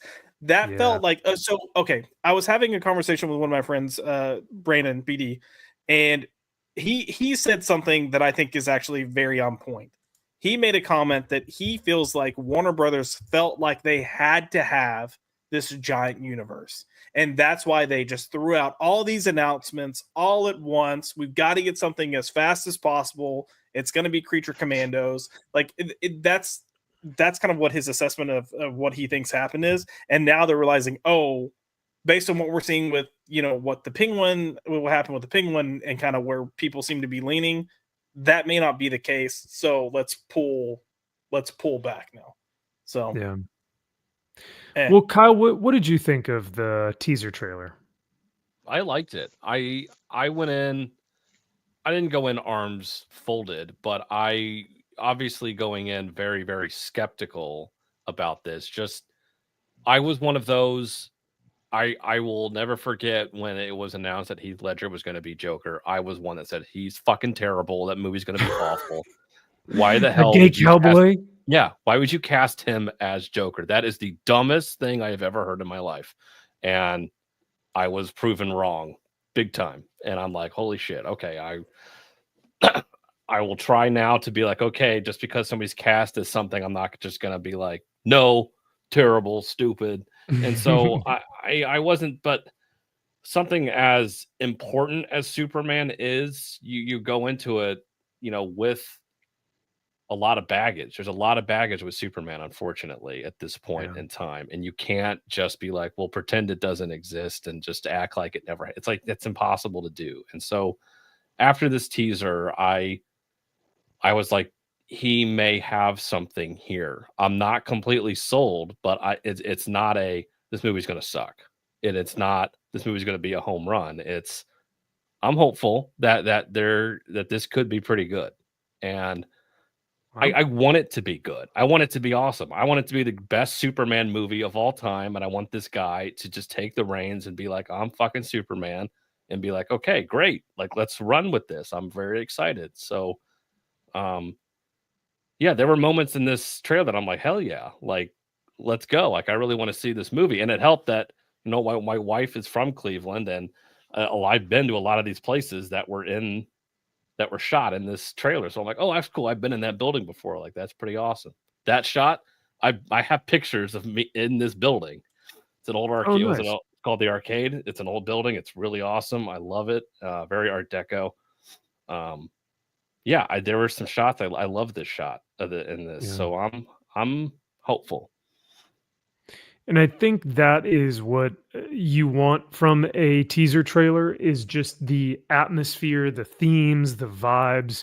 You want to give people like a sense of, you may not know the plot or the storylines or all the different characters that may be in here, but we want to give you what you want to, what you're going to feel. And if you're going to feel optimistic and hopeful, that's what we want to try and get across with a Superman film. But I know a lot of people didn't feel that. And I think for a lot of people, they don't feel the gravitas, right? A Superman movie has to be kind of big, not in terms of he has to fight world-ending enemies with blue laser things streaming up into the sky or whatever.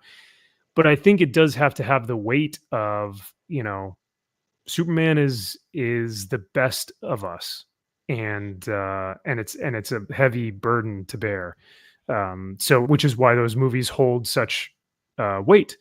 But yeah, so that is good to hear, though, that you felt optimistic and hopeful, because that's normally not like you. So the opposite of me. I'm trying to give things a chance. I'm not just going to fuck this movie. It's going to be terrible. It's like, again, just like reviewing a comic book or anything else. Like, you can't just go in and be like, this is going to fucking suck and terrible. I hate it.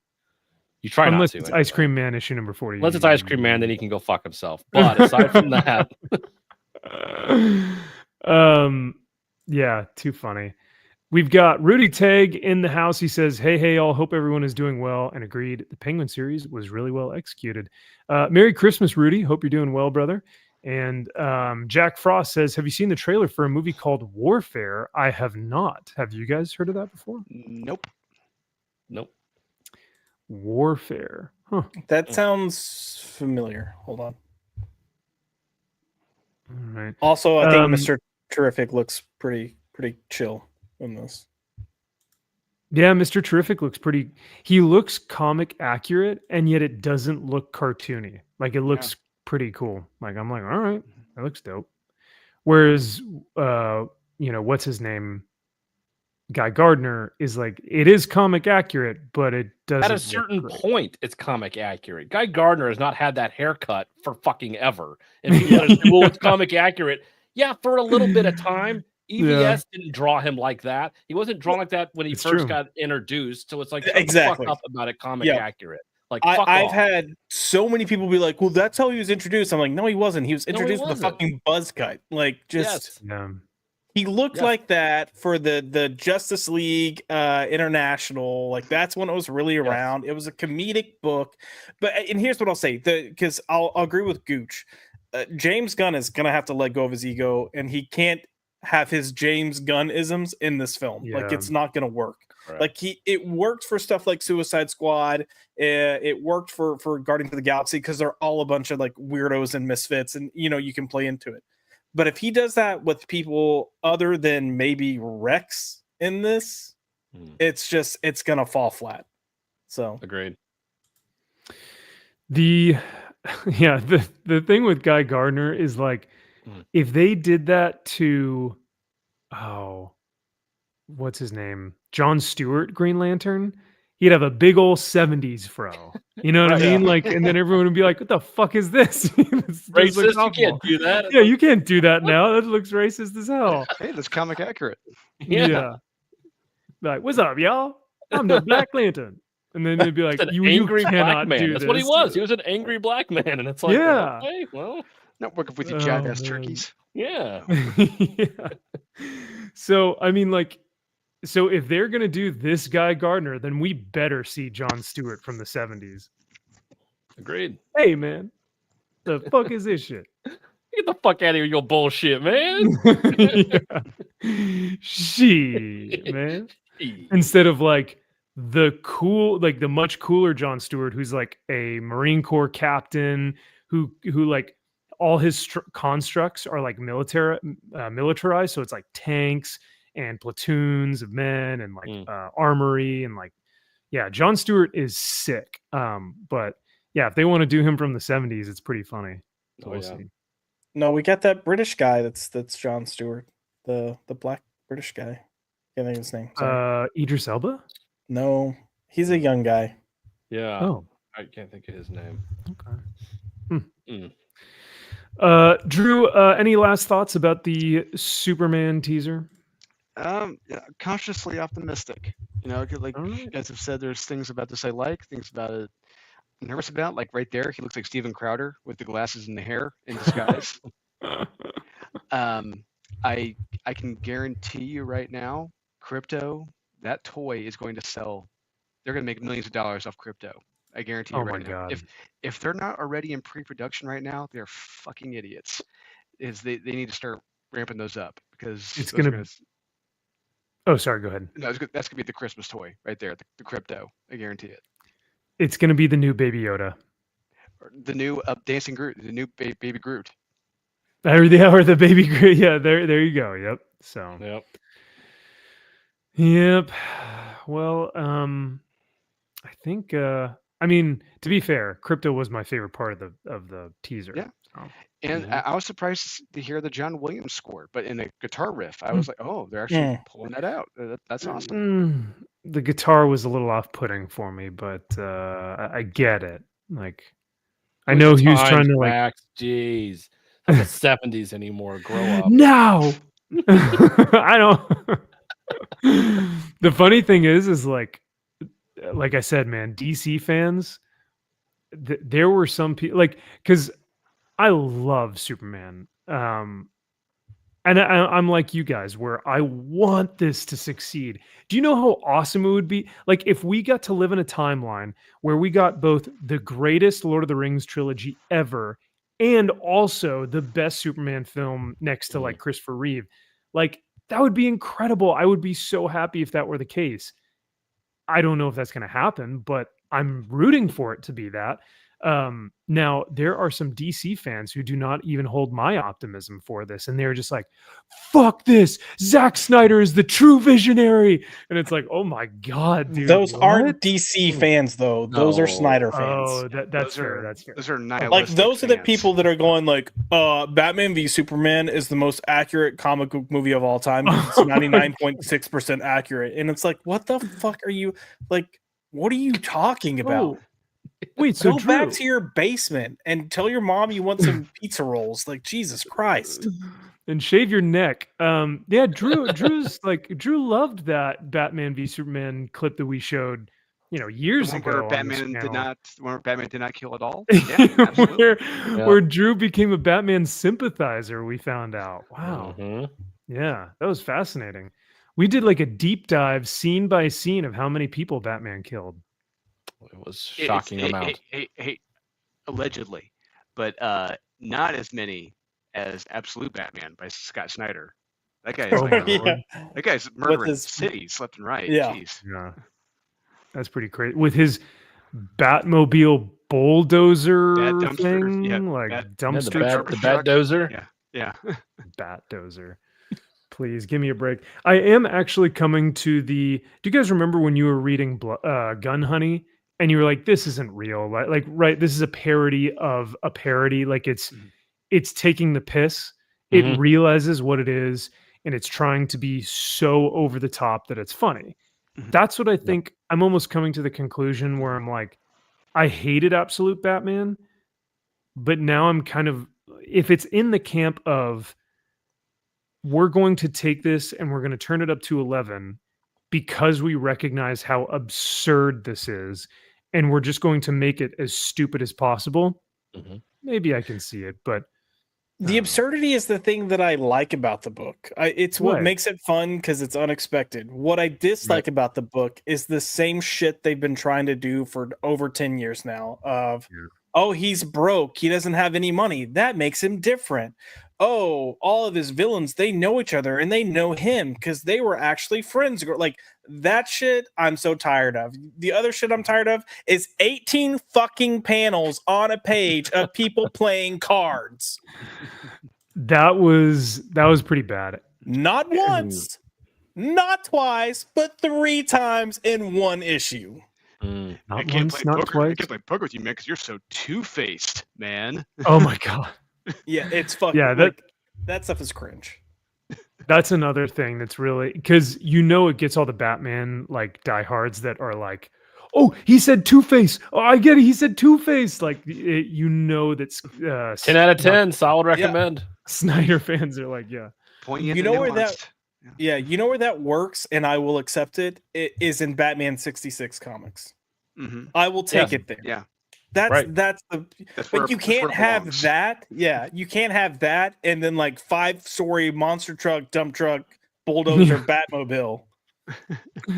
Where like him and Commissioner Gordon are like in an elevator somewhere, or not Commissioner Gordon, Alfred. Him and Alfred are like in an elevator shaft, and he's like, oh, we need to get out of here. And he's like, good thing I brought this. And they're already in the bulldozer car. And it's like, this is getting dumb. Speaking of Batman comics though, Kyle and Drew, the book that we reviewed 2 weeks ago, Batman Dark Signs, Dark Shadows, the one with Dan Waters' new book. Oh. Did you know that the artist also does Absolute Wonder Woman? No. Yes. No. I saw that somewhere and I was completely blown away. I'm like, well, clearly he gives a fuck about one of these and not the other. I was like, he really cares about the Batman book and couldn't give 2 shits about Absolute Wonder Woman. Like, it's unreal. You can see it. I forget who it was, but shout out to the subscriber, to the fan who commented on our live stream 2 weeks ago, because he actually said, he's like, by the way, did you know that the artist who did Absolute Wonder Woman is also doing the Batman book we reviewed? I was stunned. Yeah, Dark Patterns. That's what it is. Dark Patterns. Thank you. Mm-hmm. But yeah, so the more you know. Goes to show you. biggest prize when an artist doesn't give a shit. Yep. But what's so funny is like it almost looked like a different technique that he was using. Like it didn't even look like. I was shocked that we didn't even. Yeah, left hand or right hand. Let's see. I'm right-handed. Do I care? Do I care? How much passion do I want to put in this one? Yep. You know? Well, Rockin' Robbie's going to like it anyway, so it doesn't really matter what I do. So.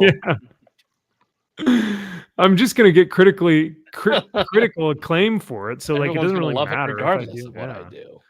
He's like, but this Batman book, this shit, I really want this to be cool. So. Because that might actually end up being shown off maybe 2 weeks from now somewhere. Oh, after only one issue? I might take it. Right? I don't know.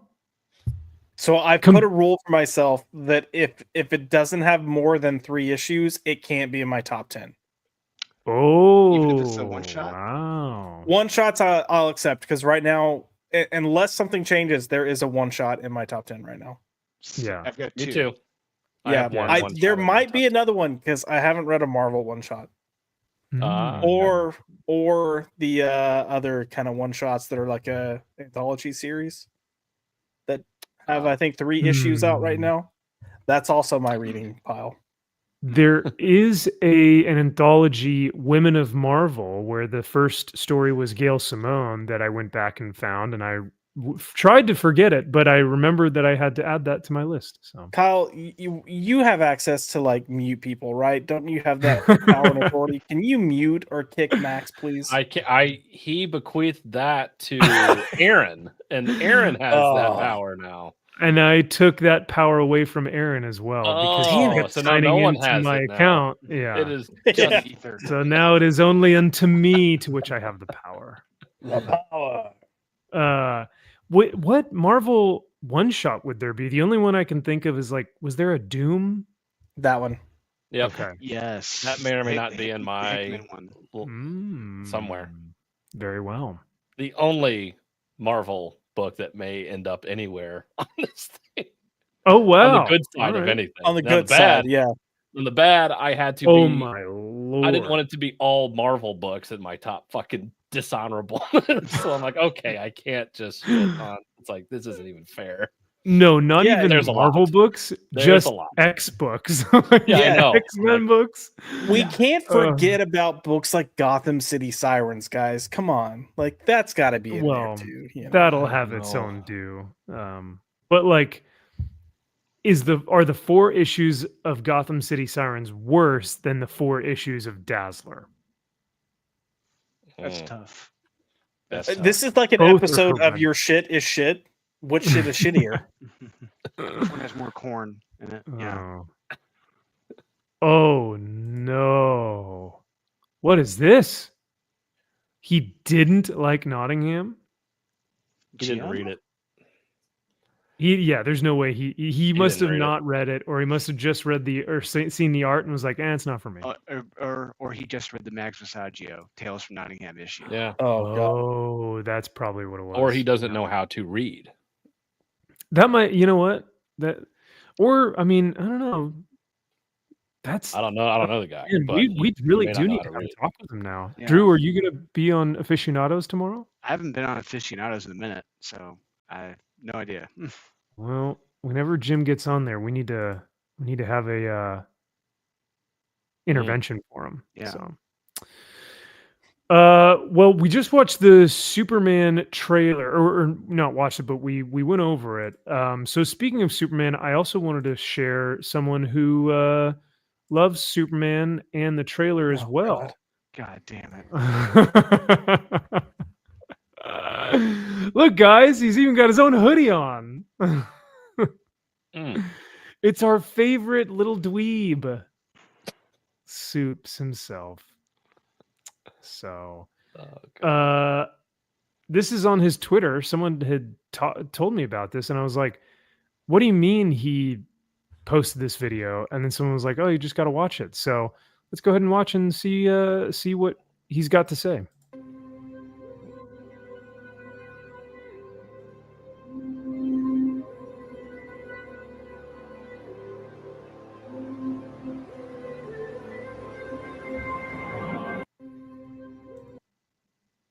Wow. Stunning and brave. Who is this asshole? Like, what is the point of this? I don't understand. This guy really is an asshole. You know. Yeah, he really is. Okay.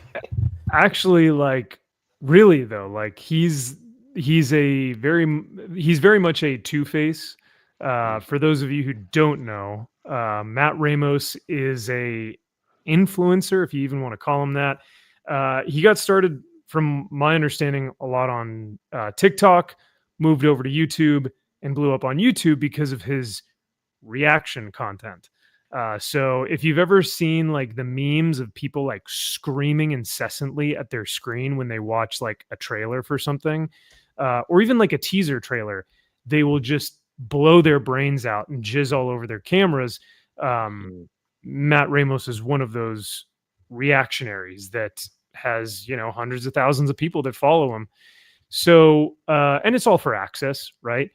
So much so that we did a Max's Man Cave on him and exposed his like shitty behavior, where he was, Josh, correct me if I'm wrong, but he was trying to cancel people based off of how much access they were getting that he wasn't. Yeah. Right.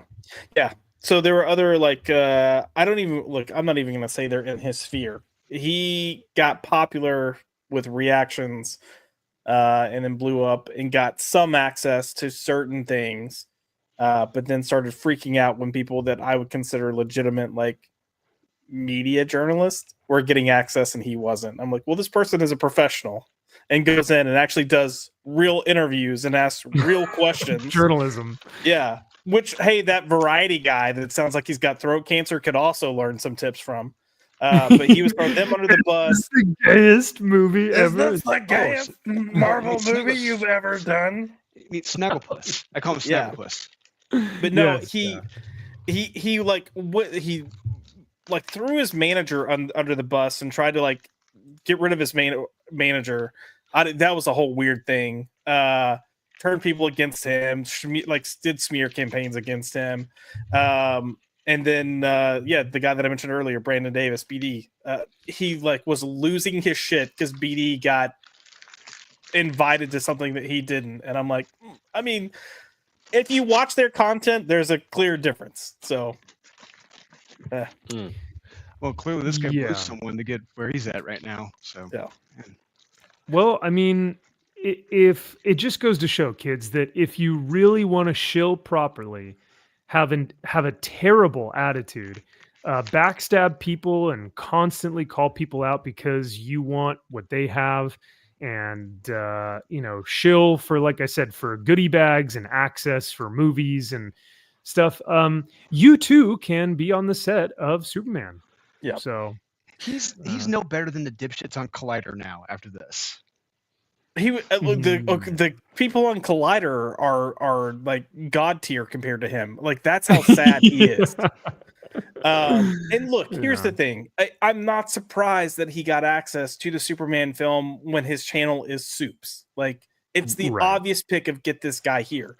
What I'm really curious to see is when these other movies start coming out that aren't they're not Superman, Supergirl, they're whatever the fuck else is in the pipeline, when he doesn't get access to that because his channel is Soups, it'll be interesting. And the only reason I say that is we had moments at Batman News where DC and or Warner let us know, like, hey, we actually loved what you said here. If your site were something other than Batman News, we would have put it on this product that isn't Batman. Oh, wow. Yeah. So he's kind of branded himself into a hole here. Correct. Yeah. Because that was the whole reason Chris, who was running Batman News at the time, started Superhero News. Oh, okay. That tracks then. All right. Yeah. So I find this, there are two things about this. One, I like David Cornsweat. I'm tracking that he's 6'4". He looks like he's 6'6" here. Like, the guy looks like a giant. And I really hope that his size comes across in the Superman movie. Cause like, dude, I love that they chose someone that was like super tall. Cause Superman is 6'5", minimum, right? In my mind, like how I envision Superman. So I do like that he's super tall here and looks great. The cast looks great.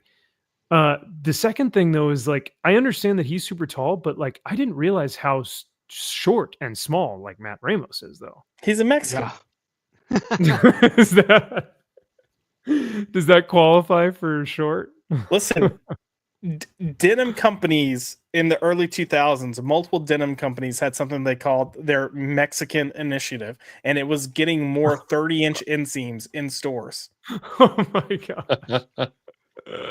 I'm not joking. Wow. I mean, this looks like a Make-A-Wish kid. This looks like he's gonna be fucking dead soon. That's what this looks like. It does look like a Make-A-Wish. I'm not gonna lie. So I hate to say that, but this really feels like it's super try-hardy to be like, yeah, we're doing this kid this like one last thing, right?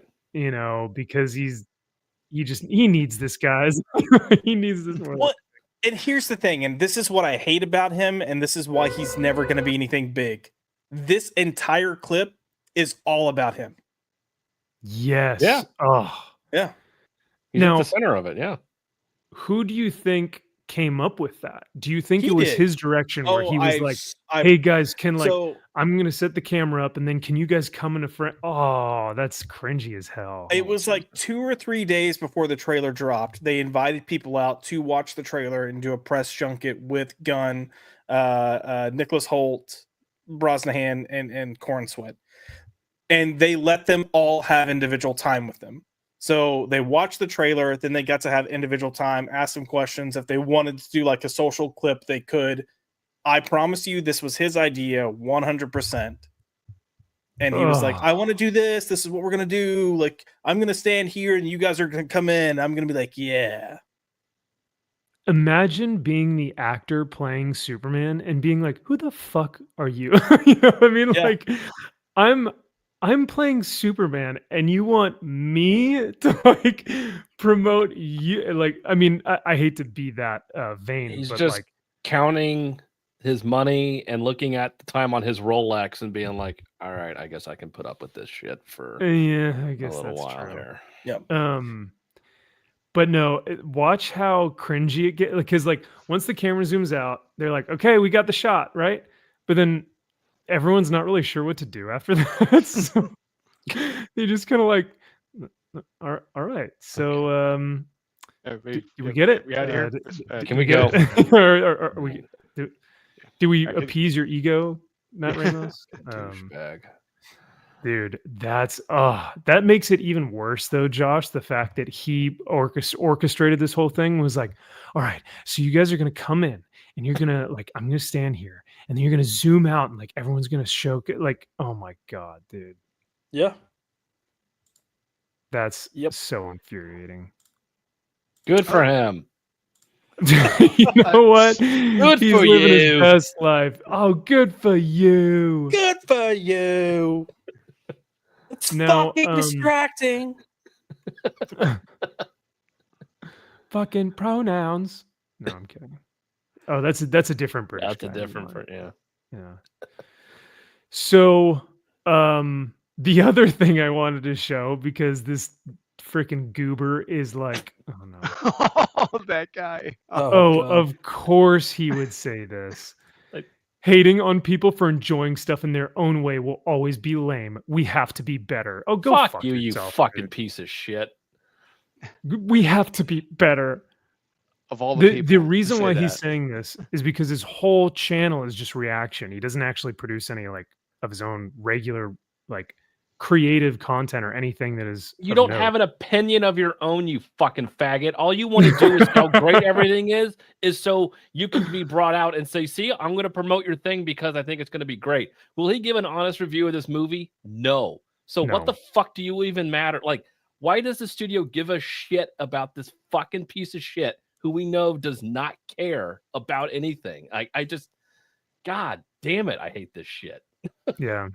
Well, I think what riles people up the most, like why this gets me really angry, is because it is so disingenuous and it's so fake. And I think for me, it's like this holier than thou virtue signal of, hey, we shouldn't hate on people for enjoying stuff, blah, blah. But this dude is just as bad as Matt Ramos because he's like tearing up at the Superman trailer. And it's their own defensive way of being like, look at how much I love this thing and how emotional I am. But he did the same shit, 6 years ago when that Star Wars trailer came out? Exactly. You do this for everything. Exactly. Yeah. It's totally ineffectual. Like there really is no life behind these eyes. Did he just do a heavy breath before showing this trailer?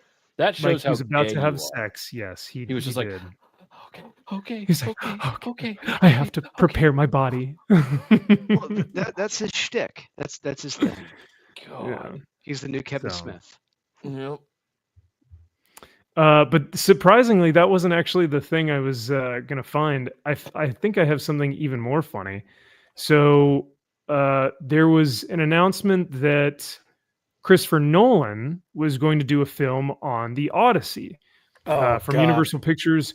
Christopher Nolan's next film, The Odyssey, is a mythic action epic shot across the world using brand new IMAX film technology. Cool. Everyone's like, oh, that'll be cool. See, okay, thou shall protest this because Ralph Fiennes, he just did a film called The Return where he's playing Odysseus, who has returned from his journey. And Ralph Fiennes, he got fucking jacked for that film. He's 65 and he got jacked for it. And and I want to see this because this is the end of the tale of the Odyssey, his return, proving that it's him. And if honestly, I'm gonna call my shot right now. I'm gonna say the Ralph Fiennes film, The Return, even though I haven't seen it, it's probably gonna be significantly better than what Chris Nolan's gonna give us in the Odyssey. Ooh, hot takes. All right, okay. Well, I do like Ralph Fiennes in anything he does, especially in Bruges. I do like him. Yes. Very, very excellent. So Universal Pictures put out this tweet, and Matt Ramos was getting roasted to hell and back, rightfully so, because he posted a screenshot of him Googling what is the Odyssey. And it says the book is a retelling of a poem written in ancient Greece more than 2,000 years ago. And he goes, holy shit, like I just found out about what the Odyssey is. He's just getting school. Cooked. Yeah, did you literally not go to school? Well, so in his comments, he's been saying, "Oh, I was a COVID kid," which is not an excuse, I guess. That was what I read. I knew this in 8th grade. Yes, 8th grade. I read it in I forget what grade. Yeah, I was like in 8th grade too when I read it. Yeah, just could not shocking. Very, this very guy shocking. says Googling the Odyssey is insane, and he goes, I thought it was just an Assassin's Creed game. Whoops. Like, bro. You getting cooked, but not gonna lie, I've never heard of this either. He said he goes COVID graduates, and then like the handshaking emojis. Never heard of this? You've never heard of this? Unless you're in 8th grade and you haven't got a chance to read it yet, fine, I'll believe that. Oh my God. And that's the thing is like, even if he was a COVID graduate, like you hear about the Odyssey throughout high school and middle school and college. Like it's just a cultural presence. Like you understand that there are the Iliad and the Odyssey are like some of the first action adventure stories ever. And the Odyssey is one of the greatest, if not the greatest, action adventure epic, right next to Excalibur. But it's to not know that, it's like, no, you're a fucking retard. Honestly, you cannot use your I'm a COVID baby. I'm sorry, I didn't read it because of COVID. I'm like, no, I'm calling bullshit on that. That was 3 years ago. No, you're saying when you're in 8th grade, you were in middle schooler 3 years ago? No, I'm not buying it.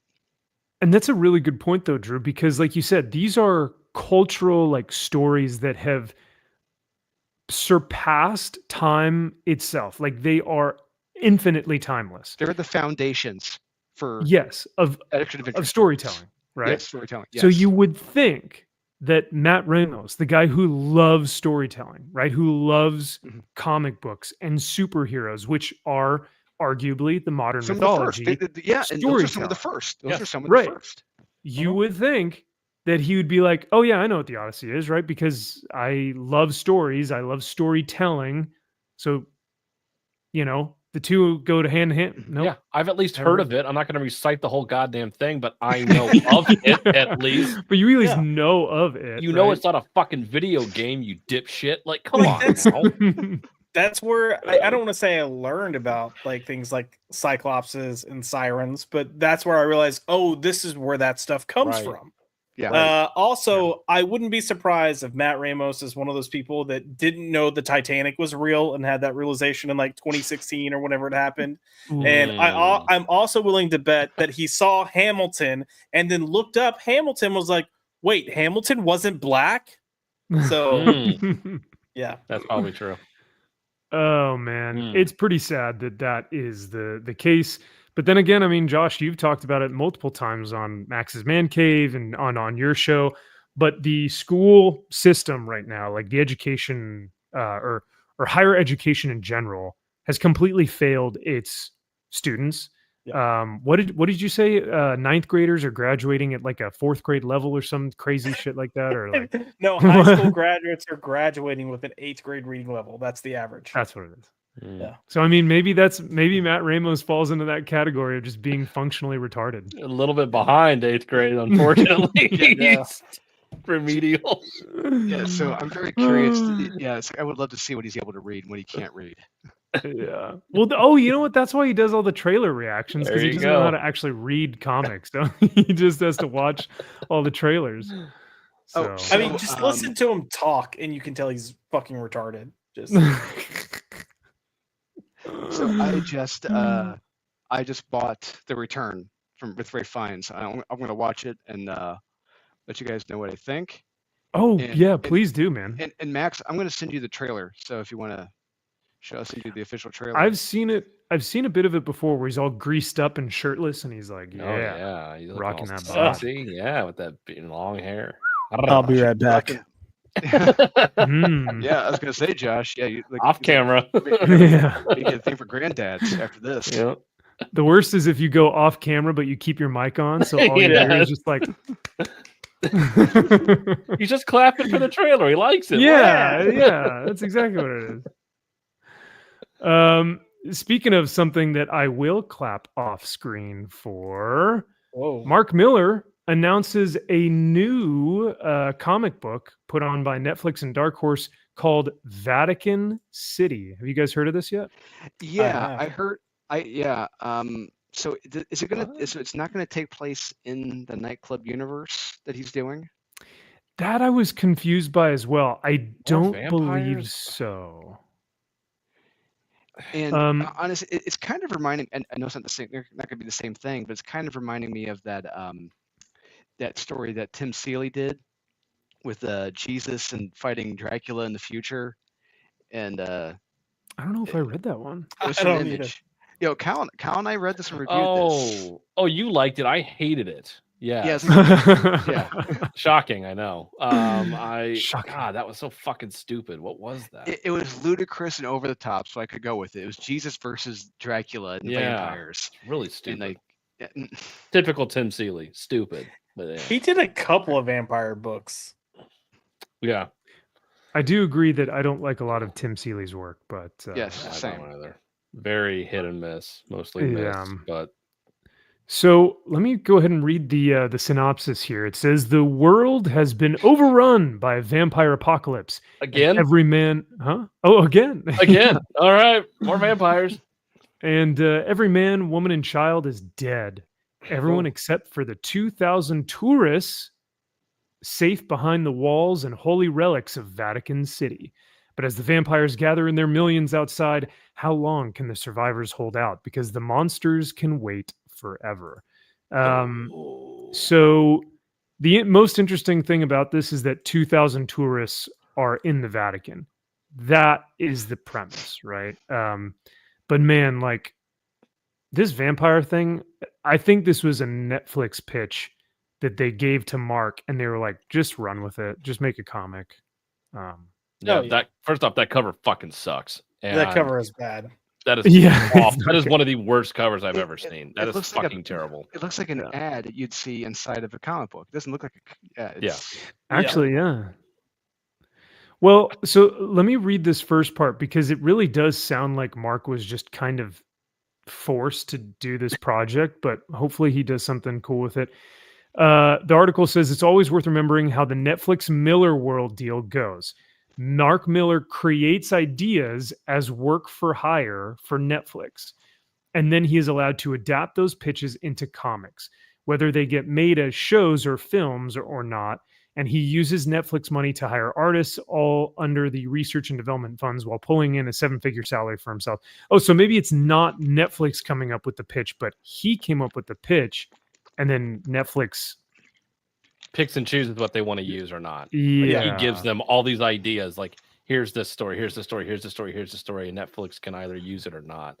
I think it's kind of smart, actually, because then they have one of the brilliant minds right now coming up with tons of ideas for them. That's and true. The fact that true. we haven't seen so many things get made by Netflix also blows my mind. Yeah, I know. Oh yeah, dude, could you imagine if they actually like adapted a King of Spies? Like I was gonna say super that's what I want. Pierce Brosnan what, in that role. Yes. Yeah. That's what we need. That's what everyone wants. That's what that everyone's would be the for. sickest. That would be the best film of 2025. Yes. Hands down.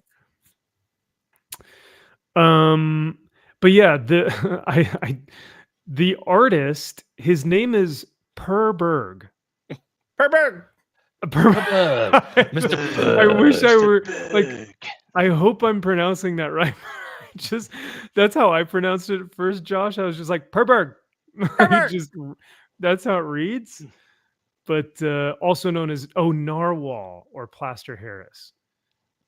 I don't know who that is. Narwhal from. Wait, is it the same Narwhal that worked like with our Narwhal from Narwhal? Yeah, like I think your boy Zach Narwhal. Yeah, I think it's that Narwhal.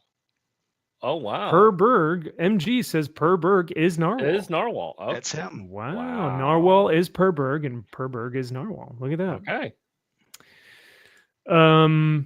Mark Millar is a big Catholic, and Vatican City is set in a world that has been overrun with vampires, except the modern capital of the Holy Roman Empire.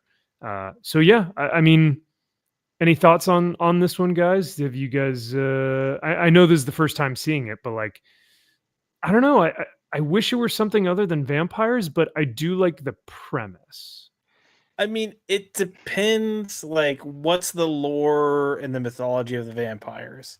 Can they go out in the day or not? If not, it makes it a little more believable that these people can survive. If they can, then all the people that haven't been turned into vampires are just fucked. They're going to die. It makes sense that they can't enter the Vatican City because it's a holy place. Would most likely cause them to just burst into flames. If they burst into flame, like, you've got so many things that you're like, all right, let's get the lore first and then maybe. But I'm with you. Vampires. Yeah, I'm kind of played out with vampires right now.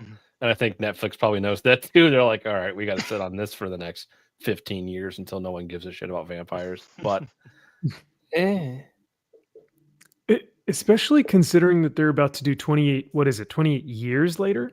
Yeah. And that trailer was, I mean, amazing. Awesome trailer. It was amazing. They filmed that with an iPhone. No way. See, they filmed the movie with an iPhone. That's No, so I'm being sick. completely serious. Wow. That's cool. Wow. Well, I mean, that first film, 28 Days Later, was with like a VHS camcorder, right? I mean, it felt like it was, yeah. It felt like it was not necessarily handheld, but it was super low budget. And that's kind of why it had that grainy texture to the film, which actually made the movie much scarier, I Agreed. thought. But that film is again fantastic. So if they're going to do something cool with that 28 years later, maybe they're just trying to say like, enough with the vampires, right? Now, what are you guys more sick and tired of, vampires or zombies? I'm done with the zombies. I'm kind of over zombies. I'll say vampires. The vampires right now, The series that we've gotten from Marvel, everybody's still on this vampire shit. It's like, give it a rest. Yeah. DC first vampires, and then Marvel's initiative was Blood Hunt. And then what was the other one? Deceased was the zombies one. And then you had Mark Millar's Nightclub. Yeah. So lots of vampires and zombies and ghoulies and creepies out there. So, I don't know. Like I said, I think the premise is cool. Terrible front cover, but and I've seen some of Narwhal's work. Some of it's good, some of it So I'm curious how that is gonna go. Yeah, I'm not. Your account's right, because some of it looks like a special needs kid did. Yeah, it really does. And it's like, but this stuff right here, this looks amazing. It looks like Narwhal just took a quantum leap in his art and his skill. So good for him. Mom, I draw vampires, Mom. I draw vampires. Mom, look, he's got a fang. He killed vampire, Mom. Good job, sweetie. Oh, good for you. Yeah. As he's got the plastic, like the plastic. You can't say anything. Cut your gums up and everything. Yeah. It's like, yeah. That's how you would. And then when you pull it out, you're like, yep. Yes. Oh, that was the worst. But I mean, that was all you had. So it's like, all right. This like $2 shitty plastic, putting it in your mouth. Yeah. Oh man, those are the good old days. Speaking of Mark Millar, I saw this thread on Twitter. I thought this was really cool. We won't go through all of it, but if you guys want to check this out, I'd highly recommend it. He says, anyone who works in the arts must keep the work of their masters on their desk. And as we always need to keep learning and refreshing. I love that. He says it's important to be humble in this sense. The books I keep rotate a little, but some recommended constants are below. He mentions almost anything Alan Davis, Travis Charest,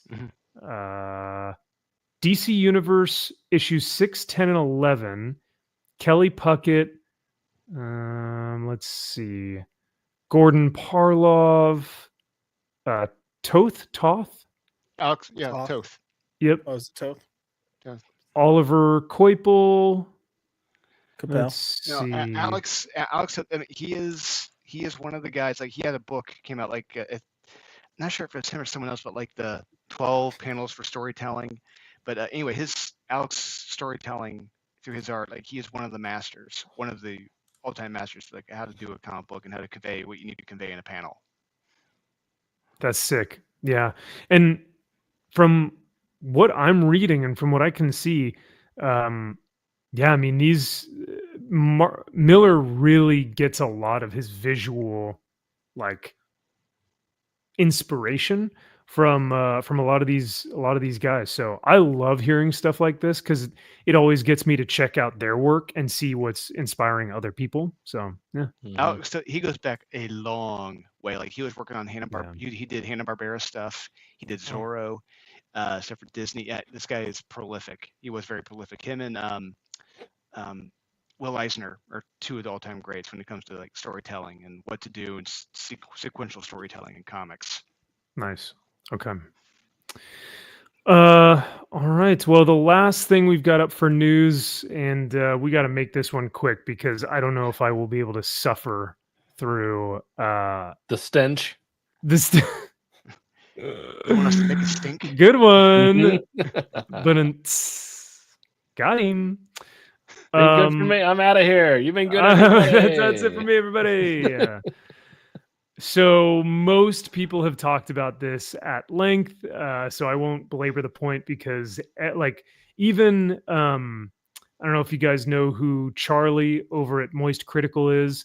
16.3 million subscribers. Homeless Jesus right here. Who the fuck is this guy? That's really what that's like his look. He's used this look for like years, a decade now. Like this is his shtick. Along with the tube TV in the back, it makes sense about as old as he is. All right. So the old cathode ray TV. Yeah. Yep. He's a big gamer. He's got a huge Twitch following, and brought him all over here to YouTube. But that was where he like initially gained his subscriber base, was like gaming. But yeah, this video has 1.3 million views. God.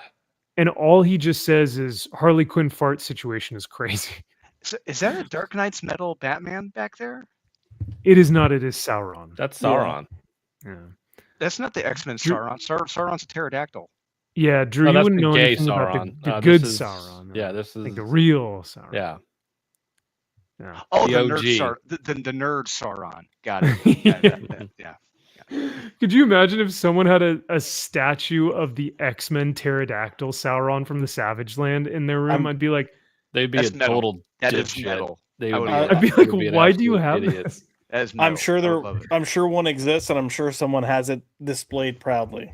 I'm looking. He probably has it in his room right now. I'm looking it up, and I'm going to buy one out of spite. Oh my god, a spite store.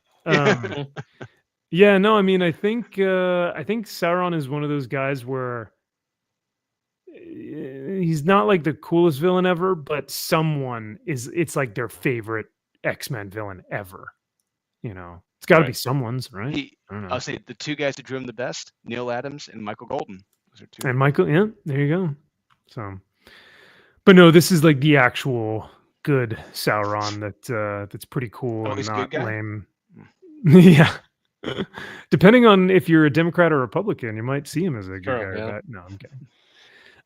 So I mean, it's this whole Harley Quinn thing has gotten so out of hand that even normies are talking about like, oh my god, look at this fart comic. But what Charlie actually talks about is that this isn't necessarily just like a weird fart comic. Harley Quinn fart like theme is a form of fetish. So this is like something that's been happening for like, this was 6 years ago that he posted this video.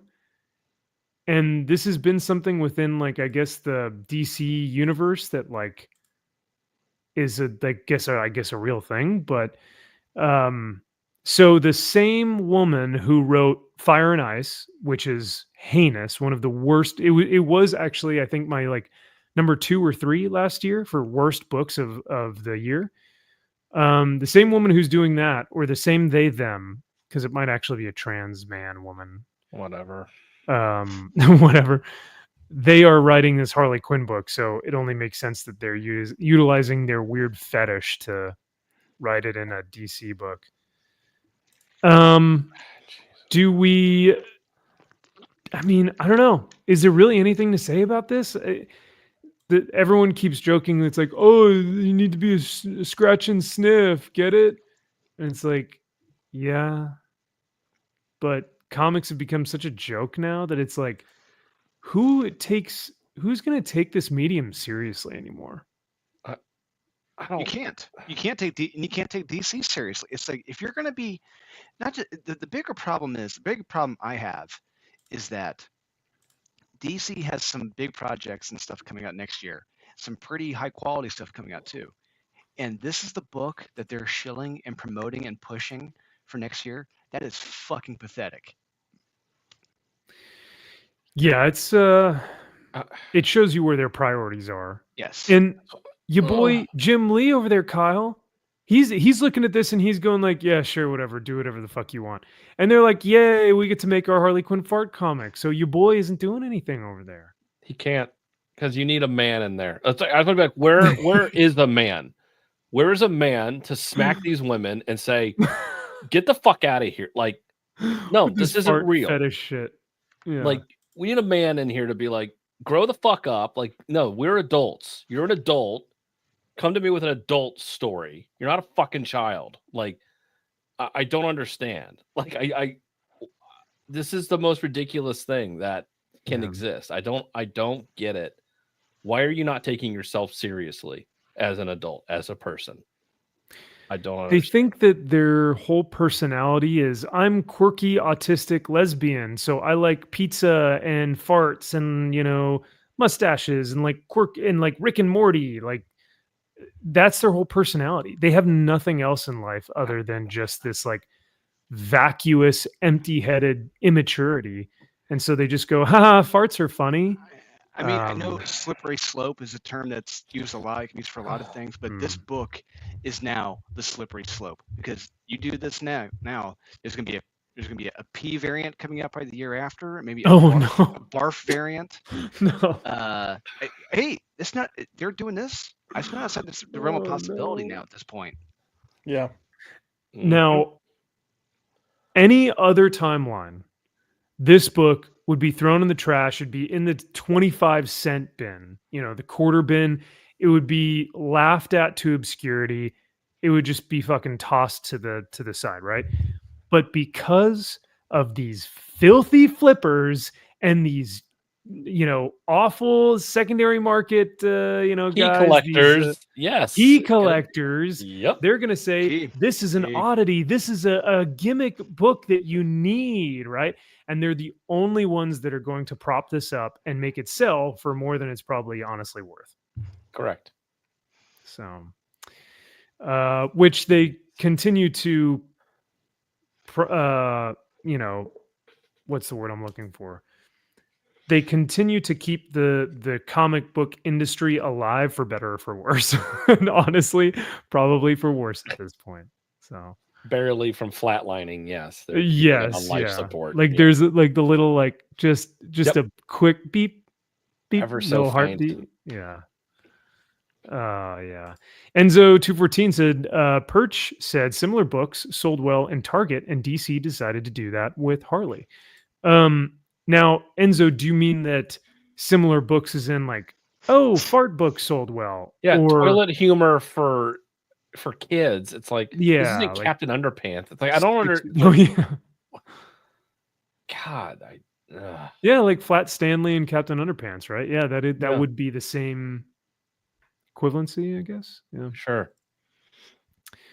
Toilet humor, yes, is goofy and stupid and fun for children, but like when you look at the legends that have been, like we read a couple comics this week that had like Denny O'Neil writing Batman, and some pretty awesome books that I was reading this weekend or this week, and I was like, man, some of the subject material that they're dealing with here is heavy. Or that Superman issue where we're about to get to, where he's dealing with like, men and women who have cancer or tumors and dealing with death and loss and like how that affects people. And like, and then you go to this and you're left to question, like, what are we doing?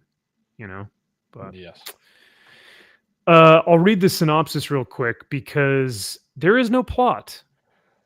Fascinating. Of course not. What? Of course not. It just says, I've been holding in all my very worst bits of bubble guts for the last 32 years, and it's all been leading up to the epic expulsion. Your nose will never be the same. You'll gag, you'll cry, you'll feel things you ain't never felt before. This fine publication is a celebration of all things past, pre-sent. Get it? Present, but it's pre-sent. And Tuture. God, these puns are awful. For puns, yes. Even for puns, they're bad. Yeah, instead of future, it's Tuture. It's cute. I'm guessing this is written by Joanne Starr as well. Sure. Sequential art's place in the annals of history is about to change with the release of the Harley Quinn Fartacular Silent But B-U-T-T Deadly, a comic that promises to have the highest concentration of gas per page ever committed to print. Emphasis on committed because everyone who worked on this comic is getting thrown into Dr. Fartley's home for no good gassy gals and guys. Fuck off. Oh my God. Nope. I'm not going to say it. I was about to say I'm almost there. I'm like, Maybe you do need to be thrown into an insane asylum. Read the comic that Abraham Lincoln called a joy from fart to finish. Moments. Oh my God! Moments before he died. This is what happens when you have leadership that's asleep at the wheel. It does not. Yeah. There's no checks and balances. This is what happens. When you have autistic fetishists that have zero personality or identity other than whatever this is, running the show with no direction or leadership whatsoever, like you said. Yep. So. No resources, no talent, no brains, no time, no willpower. Nothing. Like literally nothing. Yeah. Jeremy Adams taking over Aquaman, and you have a big Superman event coming out next year with Philip Kennedy Johnson, and these are projects that you should be focused on promoting, especially Jeremy Adams and Aquaman. Aquaman's going to need help pushing, and you're pushing this, no pun intended, shit. It's like I have no respect for DC Comics at this point. True. Anyone? I don't know if I were to. Go ahead. Oh, I was just, if I were to meet anyone who worked at DC at a convention coming up, if I met Jeremy Adams, I'd be like, I would tell him, dude, I am so sorry you have to work for those dickheads in leadership. If they're pushing the Harley Quinn crap over your work, it's I would be embarrassed to be writing for this company. And especially getting paid for what they are getting paid for right now. If you're working on Superman, if you're working on Batman, you're working on the Justice League, and they're not even promoting it, pushing it, not showing it, and they're focused on that book, I would be fucking pissed. I'd be beyond pissed. Yeah. Yeah, it's like, look at all the. Yeah, I mean, you have to look at the people that are in the positions they're in, and the people that are actually running the company. You know, and if it's all their friends that they brought in, and it's a friend party. Of course, they're going to because that's what work has to be. We all have to be friends. Yeah, be friends. Let's all talk. Yes, tell me about your day. Tell me about your life. Tell me about this. It's like when it's like I don't give a fuck about you. I never will give a fuck about you. This is my job. Let me show up and do my job and shut the fuck up. It's just a hangout place. That's all it is. It's a hangout place. Yep. Oh man. Well, we'll end the this little conversation by saying that off topic, because I don't ever want to look at that ever again or have to read Joanne Starr's work ever again. But I will say that there is in fact a Sauron statue. Look at that. So whoop whoop, the real Sauron. Okay. It looks like he's going, yeah. Hello. Yes. Yeah. Hello. Hey, yes. Hello, Let's boys. for days. Gary. Yeah. Is that a pterodactyl? It's a fabulous pterodactyl. You nailed it. That's exactly what this is. There you go, Drew. Get it.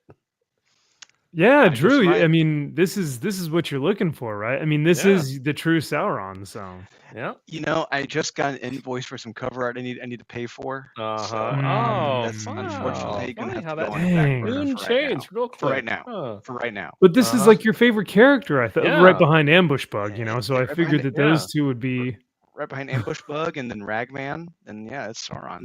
Yeah. When I was looking through back issues of like Christmas comics, I found that Ambush Bug one, and I was like, "Should we read this one?" Yes. I didn't read it. I'm sorry. Before we fully move on from the Harley Quinn farts thing, I just want to say I don't think it was fair for Drew to say it's a piece of shit. Because if it were a piece of shit, then it would be shart, not fart. And also, I think it's a tragedy that it's not a scratch and sniff book. But what do I know? True. I mean, that's the consensus, is that people want it. Like, the people online are saying, if it's going to be a fart book, why not go like all in? Right? You've gone all in on all your other initiatives. Why not go all in on this? And I guess you'd see that one guy at your LCS that's like, oh yeah. There won't be just one. I guarantee you there'll be a pack of them. I'm buying several copies and keeping it in here. Well, yeah, because he's got to get one copy so that if the pages stick together, You know, you can get the other one. Yeah. Then you got to get it CGC'd to have that smell just encapsulated. Keep it sealed, contain the essence. Yeah. Oh God, Kyle, you just reminded me that this thing is going to be graded. That someone's going to send this into CGC. Yeah. Correct. But guys, it's a gag gift. It's a novelty item. It's like funny. You know, it's funny. It's an April Fool's joke. How much would if they did a scratch and sniff, how much would that cover? How much would that book cost? Like what would it couldn't be $4.99. It'd have to be what, $7, $8.99? Well, DC already did this. DC did this before with the Santa. There's a Santa Claus book. They did that for like a year or 2 years ago, where it was a scratch and sniff, and like you scratch it, he smelled like peppermint or something, like on his nose. So you have to look that up, see what they were selling for. Well, I mean, if you look at the Ghost Rider issue in the 90s, that was the glow in the dark issue, you know, where it's got like his head and it's all on fire. And that one is not too expensive. So, and it's like maybe $10. Rob Liefeld and Dan Fraga, they did that with, I think it was Bloodstrike. And it was like the blood on the cover where you rub it and you rub the blood and it activated the that's cool. I like that. Well, speaking of comics, let's go ahead and talk about the books that we read. So we did in fact read some Christmas comics. The first one I'll pull up was a issue of Batman from the 70s. Batman issue, what was this? 239 from the original Batman run. This is a Neil Adams cover, I believe. Looks like it. Yeah. And what did you guys think about this? So this was story by Denny O'Neil, art by Irv Novick and Dick Giordano. The story was Silent Night, Deadly Night. Basically, Batman does some detective work to find out that there is a criminal that's been mugging and bashing Santas all over Gotham, and he finds the criminal, but it might not be the criminal that you would think it is. So what'd you guys think of this one, if you got a chance to read it? Off subject real quick, speaking of Silent Night, Deadly Night, and Santas and whatever, Olivia Hussey, actress of Black Christmas, passed away. I think like it was just announced like 30 minutes ago. Oh my gosh. Oh no. Yeah. I'm sorry to hear that. I don't know if I know her, but she was in the if you were in middle school, you saw the Romeo and Juliet play. Yeah, that's what she was known for. Oh, okay. Yeah. Oh man. But I knew her for Black Christmas and Stephen King's It. Yeah. Oh yeah, okay. Dang. And Psycho 4. Yeah, very few. I thought this was okay. It's fine. Yeah, it got that after school special type feel to it. Yes. And no, Batman, I got something. I'm doing this for a good cause here, Batman. He's like, you better be telling the truth, or I'm gonna fucking kill you. Yeah, like, I actually liked that aspect. Like, it was funny. He's like walking Batman around. It's like this was. Yeah. Oh, sorry. Go ahead, Drew. Yeah. No, it's true. It was a Batman who does not pull any punches. Like he is a strict, well, it doesn't matter. You fucking stole. It doesn't matter what you fucking did. You stole. It doesn't. I don't care. But at the end, he gives him a wad of cash. He's like, here you go. All right, have a good Christmas with the kid. It's like that doesn't help, but okay. Yeah. Just give a criminal cash. Congratulations. But he's coming back for him next week, Drew. He just. I did just think it was funny that Batman's dialogue, everything was an exclamation point. So I picture him yelling everything he's saying in this comic. I'm like, dear Lord, like Batman's just screaming at everybody. Even in his mind, he's fucking yelling like, God, you fuck. Stop, Dad! I need a bulldozer to pass that snow mile. Fucking goddamn it! There's no other access. No other access. I don't know why. I don't know why, but I laughed at if you go up just a little bit, when the little girl's like, are you going to leave me here all alone? When she's been all alone all fucking day? Yeah, that's true. And then he's like, all right, I guess I have to take you now. You know what's funny is you mentioned the exclamation marks, Kyle. That was actually an editor's note for, I want to say it was Buscema or Kirby or something like that. But he'd always do exclamation marks or exclamation points.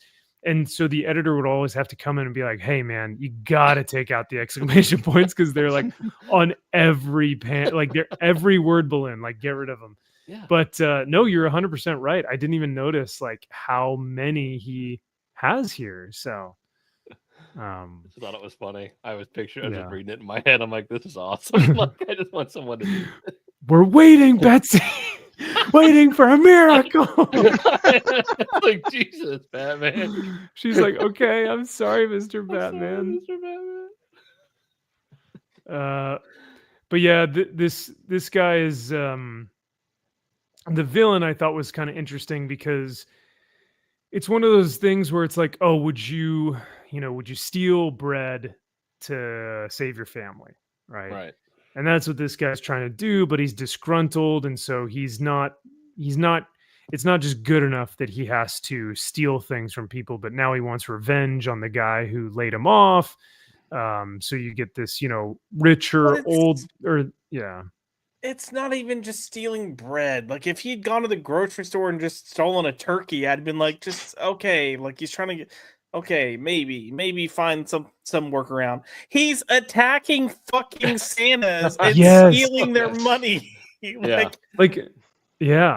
you're 100% right. Which is why I liked how Batman dealt with him in the beginning, because he was like, no, you're going down. Like, I think a lot of his dialogue was like, as for your Bush League, he's taking this guy out. Like, he does not care about his little plight of like, oh, I can't feed my daughter. Like, oh, I got laid off from work. He's like, I don't give. Like, Batman straight up just tells him like, I do not care. I love he's gonna walk him to jail though. Yeah. He doesn't care until he like is like, fine, I'll go see what you're talking about. And I'm like, oh Jesus Christ. Like, just take him to jail and then go look at his address, see what's going on. Yeah. Find the kid, give the kid to Gordon. That kid's gonna have a better Christmas with Gordon than there you go. Then riding in the Batmobile. Yeah. But I do like this. Yeah, he goes, save the sob story. I can't feel sorry for a hood who's beaten 6 innocent men, stolen charity funds, tried to strangle me. Yeah. Yeah, he's right. Point. Yeah. Oh, 100%. Yeah. So, but yeah, this guy's an asshole. But yeah, at the end, Batman ends up pardoning him, and he's like, you know what? You didn't actually kill him after all. So I'll come back for you next week, and I'll deal with you then. And I was gonna kill the guy. Oh yeah, where's the line? Hold it, Batman! You got things wrong. And the Batman's like, "Shut up! I listened to you once. Gave you a break, and you repaid me with murder."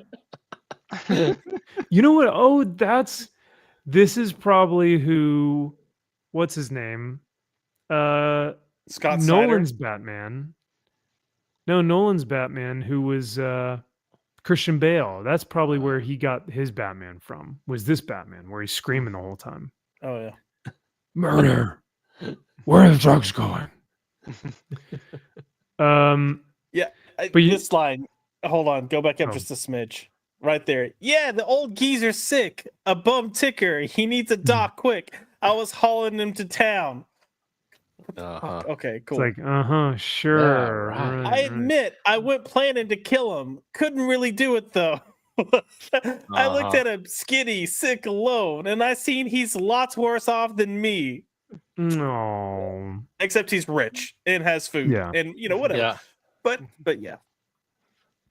Cool. So yeah, no, I liked this. It's goofy, it's of its time, right? But I enjoyed this much more than the Marvel books that we'll get to. So of course.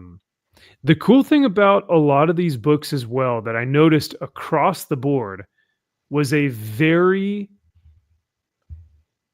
distinct and what's the word I'm looking for? Intentional Merry Christmas and mentioning of the star in Bethlehem and a lot of Christian like themes throughout like the books in general.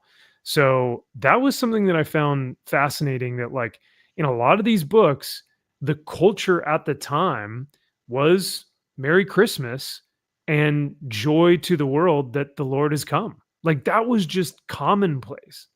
It was like, I just thought that was awesome, that it was just the standard was that. Now it's happy holidays to our gay friends to yours. It's like, okay. Finally, I know. Thank God we can actually say that. Time. And then I didn't get a chance to read this one, but this I thought was yeah. These 40s books are hard to get through, man. They are just dialogue heavy. Yeah. Agreed. Yeah, it's a reprint of Batman number 15, March 1943. Yep. So, but yeah, it was pretty funny to see.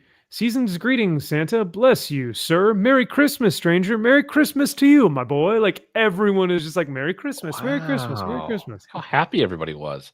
Yeah, man. It's awesome. But like I said, very difficult to read. So the best thing about that story is Robin does something at one point and the villain's like, I don't like fresh kids.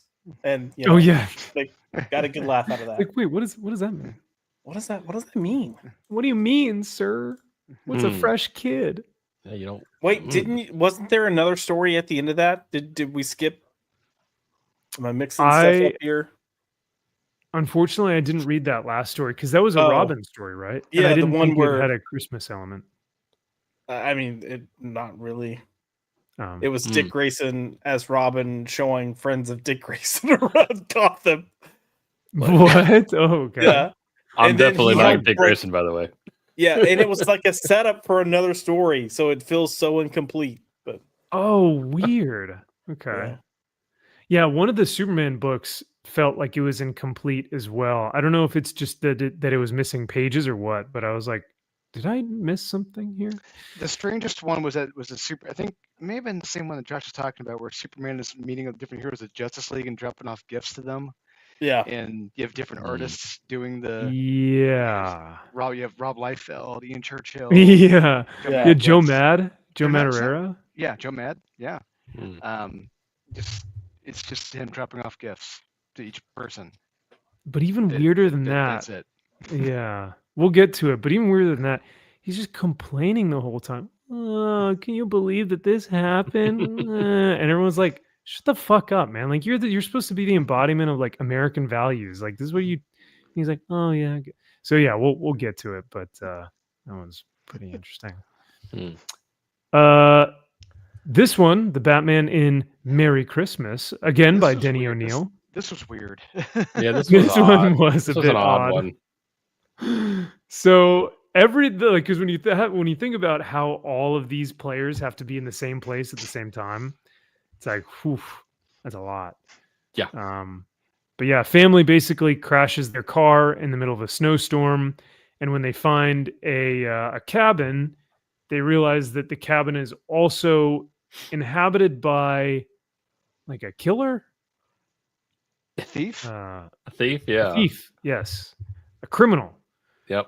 And Batman finds the criminal's downed helicopter. Correct. He follows him there. Because of course. Because naturally. You know. And then we have the vigilante Batman right there. Yeah. Yep.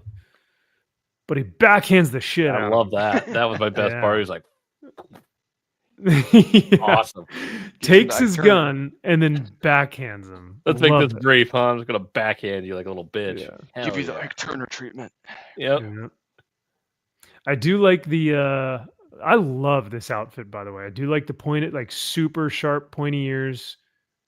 The blue and the gray looks great. Classic. Yeah. Yellow oval. Yeah. Yeah, the oval. Yeah. Instead of the fat rectangle on his chest. Yeah. Oh god, the square. Yeah. The square. Yeah. The tire. The tire. Yeah. So the criminal tells everyone to get outside because he's got this serum that's gonna blow everyone up. See. Yep. and Batman kind of like a Chad. He's like, well, if you're gonna shoot me, you better shoot me in the head, because if you don't, I'm coming after you with that second shot. I love it. I was like, I like that a lot. This is what Batman was. Like, this is why he was fucking badass and people loved him. And now you've got whatever the fuck they're doing with Chip Zdarsky. I don't know what they're doing with that. Oh, I would take these 70s books like any day over what we're getting. But yeah, you don't need to do it now. But before you move on to the next issue, I sent a screen cap of how this loads in Comixology Kindle. It's I sent it to you on Twitter DM. Okay, all right, because it's embarrassing. Like, it's fun. I didn't read this because I read the first one in this form, and I was like, fuck this. Like, get your shit together. What? You're a fucking Amazon company. Yeah. Well, this is why comics are failing, man. Oh my god. Well, I mean, there are lots of other things, but this does not help at all, because this is pathetic. Let me go ahead and pull this up for you guys so you can see what I'm talking about. Share screen. Share screen. Screen. This is Kindle, by the way, Kindle app. So this is on your web browser then? It loads the same way for a tablet or the web browser. That's embarrassing. Wow. Counting that as 2 different pages. And you can't. It's one page of a comic, but it's showing as 2 different pages, and you can't rotate. There's no way to rotate the images. But if you rotate your iPad, the image will just keep rotating. Yeah. So you can't, unless you lock it. But even still. Ooh. Well, this is where you screen capture it, Josh. Copy it over to Adobe. Then you that's way too fucking work. Yep. No, not happening. Not happening. Yeah, that's embarrassing. Oh. It is embarrassing. Fail. Sorry you had to read like that. Oh, I only read one. That's why I was like, fuck this nonsense. Yeah, you're like, no, I'm done. Between the stuff that I did read and then moving to those and be like, nope, Max is just going to have to deal with me not reading everything this week. Sorry. No, that's totally fair. I feel bad that you have to pay for them. I wish I could I wish I had digital files to send you, but I don't mind paying. Look, I don't mind paying for comics. There are certain comics I will not pay for. However, anything that's like this, that's older or whatever, even if it's a number 1, I will pay for it. I don't mind doing that. But no, I like what you said earlier, Josh. I mean, like, the panels like this was the Batman of the 70s, and I'd argue the 80s as well, where he really became he moved from the Adam West, like, gee willikers, Robin, we really gotta, it was now a really menacing, terrifying presence, which I love. I really like the dialogue that he has here. So is that Breyfogle art or no, it is no. It just got the same. It's the same guy from the previous issue that we looked at. Yeah, Irv Novick and Dick Giordano. Yeah. Okay, yep. But it does look Breyfogle. It's got the same like Breyfogle lean look. No, I would say, like I'm talking about Batman's build, just his build. I would say Jim Aparo, more like Jim Aparo. Yeah, you're right. Yeah. And then once again, we get a little bit of a spiritual aspect here, because it's not Santa who helps out; it's the star. It's the star over Bethlehem. So funny thing about that, we got the same thing in that Frank Miller, Denny O'Neil Batman story as well. That we did. Yes. Yep. So it's a kind of a reoccurring theme that you see. So I like that. But it is very similar, where the light kind of blinds someone, or it shows up, and it's like the thing that kind of helps the Deus Ex Machina. Is that what you call it? Mm-hmm. Yeah. Yes. Yeah.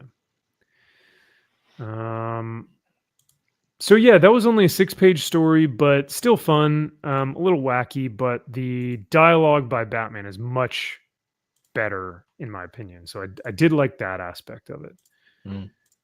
We'll move over to Spider-Man. And I will say the only good thing about this issue is the cover. That cover is amazing. And I'll say the interior art in this isn't bad. The interior art in this is interesting. I'm not gonna lie, I kind of dig the interior art. It's like he's trying to do like a Bill Sienkiewicz / I don't know what next to it. It's a very unique style, and you don't really see this too often. You kind of like a Howard Chaykin. I see it sucks. That's why you don't see it. Right shut up, Kyle. I see like a Howard Chaykin influence too with the inks, but I mean the art didn't really stick out to me as anything amazing, but it wasn't awful. Like there were a couple panels that I enjoyed, but I can see where you're coming from, though, Drew. My favorite one earlier was a few pages up. It's when Robert Robertson's talking to that blonde. She's like, "You need to switch." Yeah, right there. She's like, "You need to quit smoking those." He's like, "Oh yeah." What does he say? Maybe it's to. Maybe, but makes living more bearable. Oh yeah. Mm-hmm. I do like that. That's pretty good.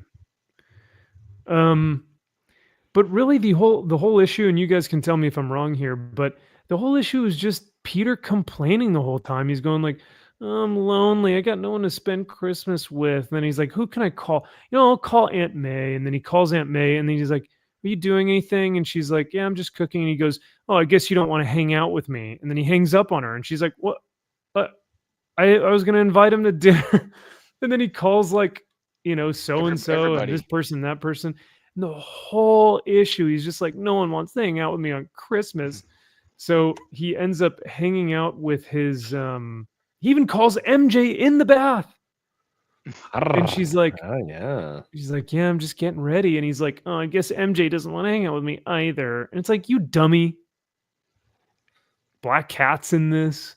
Yeah, like I said, this artist, he draws women incredibly sexy. Yeah, and, this was good. I like this. This is great. Very voluptuous. Voluptuous. Butt cheeks. But then, like I said, he ends up spending it like a loser with his costume in the chair. Just being like, I guess we're, it's just you and me, buddy. So drinking crystal clear Pepsi by ourselves.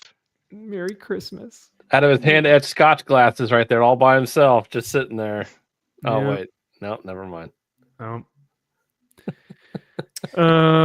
There was one other thing I was going to... Oh, and then the B plot, or the subplot here, is that there's a mischievous Santa that gets the address of a little boy, and then he later goes to that same address from the kid and with a gun and is like, give me all your money. So. And it just so happens to be right next to Spider-Man's apartment. So there you go. Thank God. Just so happens. Who's the artist for this? There was a mini series, I want to say in the early 90s, that was like Gotham or Streets of Gotham, and it was a 4-issue book that focused on citizens and how like Batman impacted their lives. It was actually really good, but the art looks very similar to that. Mark Beecham. Yeah, Mark Beecham. I was surprised that Peter David wrote this. This did not read like Peter David. Well, I think this is early Peter David. This is okay. Yeah, this is still early on in his career. Yeah, because I was going to say this was not fun for me at all. I didn't like this one. This was non-coked up Peter David. This was just non-coked up. We want drugged up Peter David. Yeah. But then it turns out the evil murdering Santa gets stopped by a real Santa. I think the real Santa, is that where I think real Santa Claus stops him, right? That's that's right. Yeah, good memory. Because I was like, I don't even remember how he. Yeah. He's gone. Last year was slasher films. Now it's this. I'm not laughing. All right, Chris Kringle. Here's where we put coal in your stockings. Oh, he's gone. He's right, because 1984 Silent Night, Deadly Night came out. So yep. Yeah, okay. There you go. But yeah, overall, like the majority of the book is Peter just complaining he doesn't have anyone to spend time with. Being Peter, yes. Being Peter, yeah. There you go. But the art is the standout. Yeah. The art, I would say the art is a standout, but the cover is what does it for me. Yeah. Like, I saw the cover and I was like, oh, this is going to be fun. And I was like, oh. It's going to be badass Santa blowing people away. Yeah. I thought it was going to be Spider-Man at his peak versus Santa with a gun. Like Terminator Santa Claus. Undercover Simon Punisher. Bisley Santa Claus. And it was not that at all. No.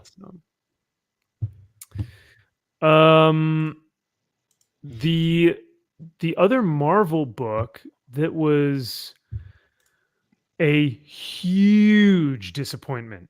This was pathetic. I was telling the boys, like, this may as well be a 2024 comic because of how just pathetically embarrassing the end of this fight is. But we get introduced to a new villain called Black Crow or something. Yeah. Raven? Yeah, the Black Crow. The Black Crow. Beware the Black Crow. Yeah. You had to say Black. You couldn't say the Crow. You had to be the Black Crow. It had to Well, be the it- Black. Kind of redundant, but all right. Now, one thing I did notice about this is because, like you said, this focuses a lot on Native Americans in New York, and really on the bridges. Now, it really reminds me of the horror film Wolfen that came out like in the early 80s, because a lot of that focuses on Native Americans, ones who are climbing like the bridges, doing work on the bridges. And it's like, I see a similarity here. And I'm wondering when Wolfen came out in relation to this issue. Did Wolfen come out before this issue came out? Because I guarantee you there's a bit of that movie that translated into this issue. Yeah, probably. I don't think I ever saw that movie, It's good, but good creature effects, good gore. I mean, did it feel as pandering as this book though? No, Okay.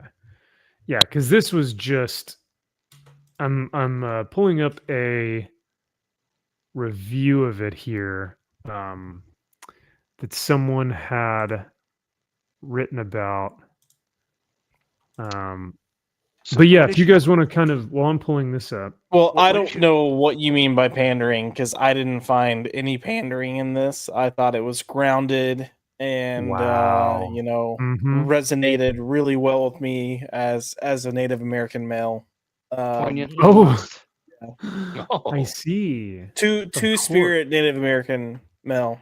I Well, felt like I didn't have any representation until I read this book, and Oh wow, That's- that's well, beautiful. everything. Thank So you for your Wolfen- service. Thanks. Thank you for your service. Thank Wolfen you for your came out in cervix. I mean 1981. service. Wolfen came out in 1981. When did this issue come out? Do we know when this? 84. Okay, this issue came out in 84. Oh, I guarantee you this was influenced by Wolfen. Yeah. So here's the review, and I'll put a like. I'm trying to find a. I'll just put it back to the cover while I'm reading this review real quick. But this is, I agree with a lot of what is said here. It's a Christmas Eve showdown as an angry American Indian spirit seeks vengeance in thigh-high boots. There's an outline of a really good idea here. Not really. I don't agree with that. I didn't see a good outline. But J.M. DeMatteis can't quite make it come together. The villain's motivation, revenging past wrongs, because he's a Native American, and the whole book is like, oh, the white man and the American man, and they've taken our culture, and blah, blah, makes this an intriguing dilemma for Cap, but the Black Crow needed more workshopping. Too many elements are left unexplained and just don't seem to make sense. Why did this entity manifest now as opposed to 250 years ago? Right? Because the Black Crow. Shut up, bigot, racist. Yeah. But yeah, no, because Black Crow is like in a wheelchair. Yes. But when he gets the power of his ancestors, he's now like superhero. It's like Echo. Yeah. Oh, there you go. Perfect. Yep. Well, it's like Echo the TV show. Yes, Echo the TV show. Correct. Yeah. Yes, sorry. Right. And then with this entity, what's it been doing this whole time? If it didn't manifest in its like culture, like when Native Americans were fighting for land and stuff, why has it just been like? Has it been resonating within this guy? It's been drunk on fire water and smallpox blankets. What the fuck do you want from Take it easy, all right? And bowling about in a little wheelchair. Yeah. Cut it some slack, all right? Which nation exactly does he represent? Because there were tons, and a lot of them were barbaric. A lot of them? All of them? Every one of them? Yeah, every single one of them, most likely. They're all peaceful. So was he like part of the Blackfoot tribe, or the, Mohicans, or who knows? Was the spirit just waiting for someone to put on a costume decorated like the American flag? So yeah, like why Captain America specifically? Because he represents the ideals of American values? Yes. Correct. And why inhabit this particular man's body? Yeah, why go to the cripple? Why was it the Native American man in the wheelchair? Because it's low-hanging fruit. It feels sympathy for him. Is it just a coincidence that his host's name is Jesse Blackcrow, and how will defeating Cap bring harmony and transform the future? All really, really great questions. This makes you sound like a bigot for asking those questions. So yeah, I am racist. So I can't. I can't take your review or opinion seriously just because you clearly hate people. Yeah, and you have to remember that these were very peaceful people. They never fought or conflicted with anyone at all. Very nonviolent and passive, and they loved animals and the land. They never hunted anything to the point of extinction before the white man ever did. That was never a thing. They weren't hunting each other in different tribes. Nothing. Hashtag justice for pole starts. Indeed. There was one based moment in this. Here's him flashing back to like, he's being cut down. His people are being, look at all the horror and like, this is the best part. I love it. Just I want to see more. This is Kyle's like birthday. He's just like, this is my favorite part. But like I said, this is a 2024 comic. It's wild. But Cap does say something kind of basic. I love the advertising. Oh, Quickie Burger. I love it. It's such a great idea. This was like the shit B plot too. Or no, this was actually the A plot, and then the B plot was Black Crow.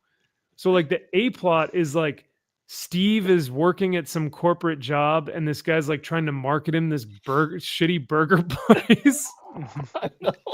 This comic is awful. It has zero like story or direction or stakes. It's terrible. Oh God! And we haven't even gotten to Christmas. How is this a Christmas book? Because eventually, days and weeks later, they get to Christmas. Days and weeks later, the Black Crow says that he comes to Captain America on the 24th of December because that's when like the American spirit is at its highest. Makes sense. So he wants to break that because it's Christmas Eve. Makes sense. So it makes sense. More business talk, more stupid plots that no one cares about. Getting drunk. Hey, want a drink? Want some more food? Yeah. Hey. Yep. America. Then they fight on a bridge.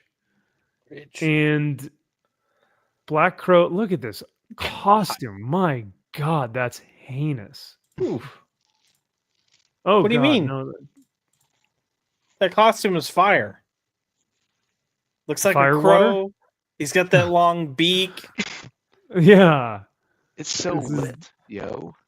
Yeah. Lit. Something. I see your thoughts, Captain, clear and bright. I am not your foe. What I do in the name of the Great Spirit. in the name of my America, in the name of justice. And this guy goes, all right, Injun Joe, hold it right there. Just completely undercuts everything he said. Yeah. He's like, my America is not your. And he's like, all right, hang on, retard. Injun Joe, all right? Chill, all right? Hang on a second. So he like locks Nomad in place, has all these like magic tricks, is single-handedly like beating Captain America. He goes, you are everything Black Crow had hoped and far more. Look around, my brother, at the world you embody, a world of concrete and metal that smother the land and strangles the soul. And it's like, okay, yep, here we go. A lot of this is in the movie Wolfen, you know, because granted there are murdering spiritual werewolves murdering people in the city, but they get into the Native American aspect and what the land used to be, how they used to have that land, but now they're, you know, poor and they're having to work on bridges like this. They're climbing high on top because they're crazy, whatever. Yeah. And they're so there's a lot of that element in that film in this, and right. It's like, oh my god, he must have just watched Wolfen and put it in this fucking comic. Isn't Tom Noonan in that book? In that movie? Yes, he is. Yeah. So the last thing I'll just point out is he's just waxing poetic. When you die, Captain, the sins of your fathers die with you. The scales will have found balance. So it's a bunch of like hippie liberal bullshit that's like, oh, when I kill you, my America will be justified. And like, we're rewriting history. We're righting the wrongs of the past. It's all the liberal bullshit that we've heard like the past, you know, decade or so. This is a Killing Columbus book right here. Yeah. It says, my people will have found harmony once more. And in that harmony, the past and the present can merge, become transformed, blah, blah. So this whole time I'm thinking like, well, he is the bad guy, right? Yeah. He's supposed to be the villain. Yep. And even Cap says something super based. He goes, you're spouting mystical nonsense. Yeah. This is retarded. This is ridiculous. But this is what I wanted to rip this book in half when I read this part, though. He flips him over. He lands on his back. He falls to his death. And instead of fighting, he kneels like a little bitch. Yep. Like a baby back bitch. And look at how he's like, oh, he's like crunched over. His shoulders are forward. His head's down. And he kneels to this freakazoid. And then they hug it out. They just hug it out, guys. Aww. It's just hug. Thank you, America. Thank you. And then the Earth Spirit is pleased. And he just vanishes. Yep. Dude. All is right with the world. See, that's all the Native Americans need. Just a good hug. Just for the white men to kneel and hug. Yeah. And acknowledge that he's the bad person. Yes. Right. Yep. Yes. This was awful. I didn't think I could hate a book worse. Wow. Well, you sure about that? Well, if it's Dazzler, then maybe. So I just couldn't believe when that book was written. I'm like, really? Yeah. When they tried to pull this shit back then, like people, it's like that easily memory hold. Totally memory. Like, I do not remember this at all. 1984. There's something going on in the 80s that was like Native American simping, because Dances with Wolves, the novel came out in like mid to late 80s. So I don't. Oh, that's right. Yeah, and don't forget the movie Thunderheart came out with Homer. Just there was a real push to really show like the plight of the Native American, just what's been happening to them, and Like I said, Chris Wolfen, says, watch Wolfen, and you'll see everything from that film in this comic. There you go. Chris says, I was only 2 in 84. Chris, I don't even think that I was a sperm in my dad's nutsack during that period of time. Definitely we're not yet. Yeah. what did you guys think of Superman issue 165 of the Volume 2 Superman? I thought it was hilarious because Trump gets elected. I mean, excuse me. Sorry, Lex Luthor gets elected in this book. Well, I will say Superman has something very smart that he says about Lex when he becomes president. I'm like, holy crap! You would not hear a DC Comics character say this in 2024. Really? I thought Yes. Batman had something good to say. I think Batman took it from Superman because Superman says it first. Oh, So, right. Okay. Yeah, but it's toward the end. But it's like, you know what? I don't see any character today saying that, and I gotta give props to Jeff Loeb for that. That's true. And the art in this book, really, honestly, if anyone buys this, just get it for the art. The art is awesome. It's for the But Liefeld beyond art. that, Yeah, it's for the Liefeld art. It's amazing. yeah. Not this section.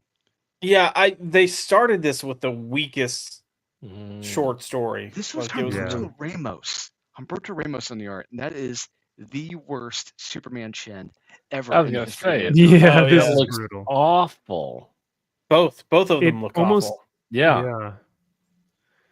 It's like trying to be both Joe Madureira and Ed McGuinness put together, but it does not work at all. No. But yeah, I mean, Superman is trying to relax and ease his stress and anxiety because Lex Luthor has been nominated as president. He says, I just can't stop thinking about it. How could the American people even think about electing Trump? I mean, Lex Luthor. And I can't help wondering if the JLA should have done more to stop him. Whoa. That sounds like an insurrection, Superman. A little bit. A little bit. Careful, them's fighting words. Careful, Superman. Easy now. Or else you'll find yourself in jail without a plea deal. So nothing. And that's the book. I mean, like, I wish I were kidding, but like that is, he goes to Arthur, which looks awesome, by the way. Yeah, Arthur Rob Liefeld, man, killed it. Goes to Arthur, he goes to Wonder Woman, he goes to Green Lantern, which is Kyle Rayner Green Lantern. Mm-hmm. He goes to everyone in the JLA, and he's just complaining, oh, how could Luthor, how could Trump win? I can't believe it. And yeah, and as he does it, he gives everyone a Christmas gift along the way. Cute. So cutesy wootsy. Did you guys have anything you wanted to talk about in this one? Because this was very meh. Other than the art, there's nothing. I mean, here. the tinge of humor and the gifts that he gave people, like as a DC fan, I kind of like the wink, wink, nudge, nudge of the gifts.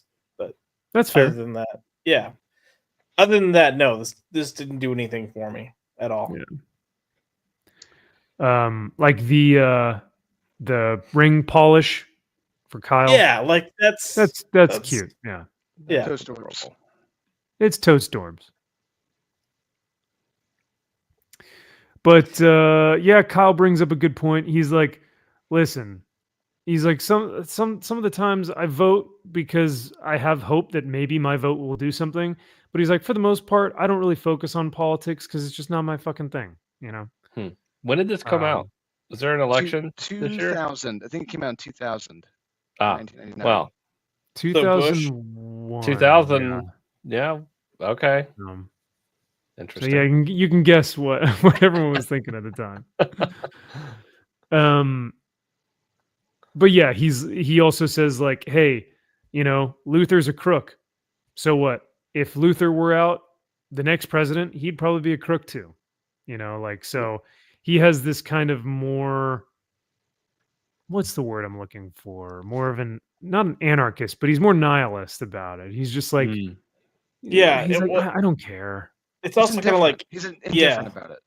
Well, it's also like he's making the point of like, hey, the take that you have, that's going to be your reality no matter what.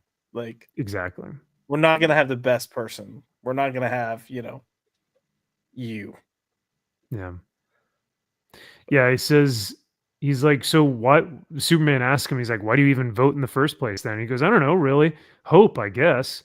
He's like, hope? And he goes, yeah, that maybe it will make a difference. Shows what I know. So yeah, Kyle Rayner's just, he's a creative. He's kind of out to lunch and he's like, I don't really worry about it. But right. And then Soups gives him Jiffy polish. Cute. Cleans rings, bracelets, jewelry. And this funny guy. And guy. I'm not gonna lie, this is some of the worst Art Adams interior art. It is not good. Oh really? I'm not a fan. Yeah, I feel like this whole thing was probably like thrown together last minute. Yeah, clearly everyone's not on their A game. To be fair, Rob Liefeld does do the same exact. This is the same face as same face. Yeah. The only thing he did is his entire career. Yeah. He took it and then he just moved it to the side a little bit and then added his chest and that was it.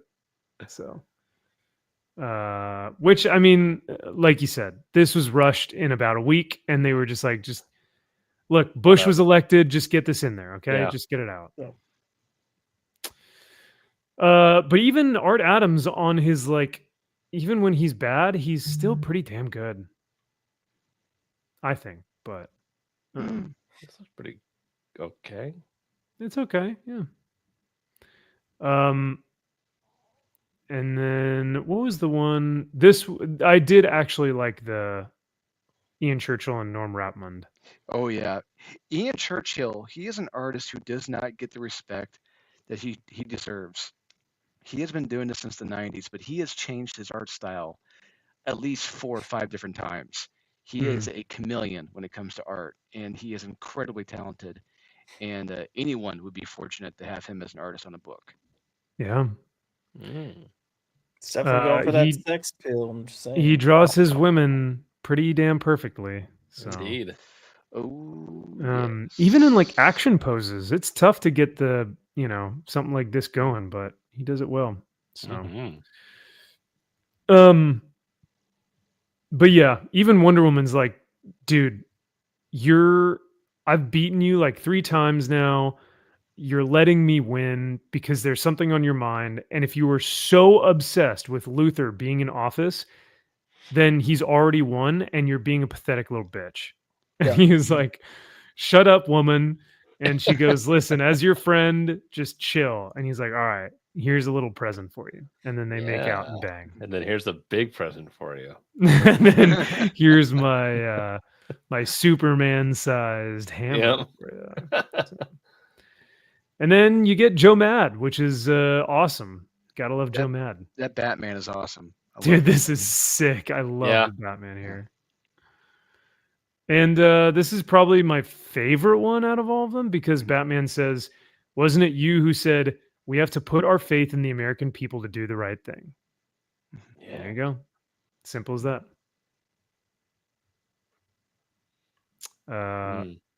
When the time is right, we'll take Luthor down when the time is right. So, and it's really honestly, that's Batman. All he really needs to say, because we have to rely on our system, mm-hmm. And the American people to get us there. It's not on us to intervene. It's just the American people. It's their they're picking. It's on them. It's the will of the people. We the people. We the people. The peoples. And then the last 2 were anthology. Oh, sorry. There was one more Superman book. That Superman book was fairly dark. The Metropolis Mailbag. Any thoughts on Metropolis Mailbag? This was my favorite one. I was it? Okay, cool. Yeah. I don't know if I read that. I feel like I missed that one. Hold on. I will say I also liked this one, Drew. It was a totally different depiction of Superman, one that I haven't really seen before, because when he gets to open these letters, and by this, the art is great in this. Yeah, Butch Guys kills it. But when he gets to basically the whole book is every year Superman goes to the post office and they have a whole room dedicated just to mail that comes into Superman, and he tries to answer it. And so the book is him trying to effectively read all these letters and save the people of Metropolis from whatever it is that they're going through. Written by Dan Jurgens. Jackson Juice? Butch Guys, or later known as Butch Guys. But Guys, yeah, okay. well, it's not just in Metropolis; it's across the world. It's like across That's the true. US. Yeah, that's right. Yeah. But what is interesting, and Drew, you can let me know if you think the same way, but he's really opposed to doing this. Like he multiple times throughout this book says like, I hate this. This is the worst day of the year. I don't want to be here. Like he's really, he's afraid because he talks about how he can punch Darkseid or he can throw Doomsday into the sun. But when it comes to these letters, he can't save everyone. And so it becomes like the thorn in his side that he'll never really truly accomplish, if that makes sense. But then you see like how much time is wasted on reading letters from people who are like, hey, if you take a piece of coal, you can crush it down and you can turn it into a diamond. And Lois is like, wait, you're not going to do that, are you? No, I can't do that. It's like, yeah, a little nod to Superman 3. But it's just stuff like that because time is wasted in reading letters like that. But then you get somewhere it's like, hey, my mom or dad is dying, needs like a heart transplant, blah, blah, blah, whatever. And it's like, does get those rare ones where it's people looking beyond themselves, someone else they know who needs help. And yeah, there's one from like a World War II survivor, finds out she has her sister still alive. A relative finds out her mother's sister is still alive in Germany, and she wants her to see her before she dies. It's like, oh, okay, yeah. Well, too bad Superman's a Holocaust denier, and it never happened. So he's like, trash. Next, he tosses the letter. Fake. Fake news. Fake news. Fake news. What else we got here?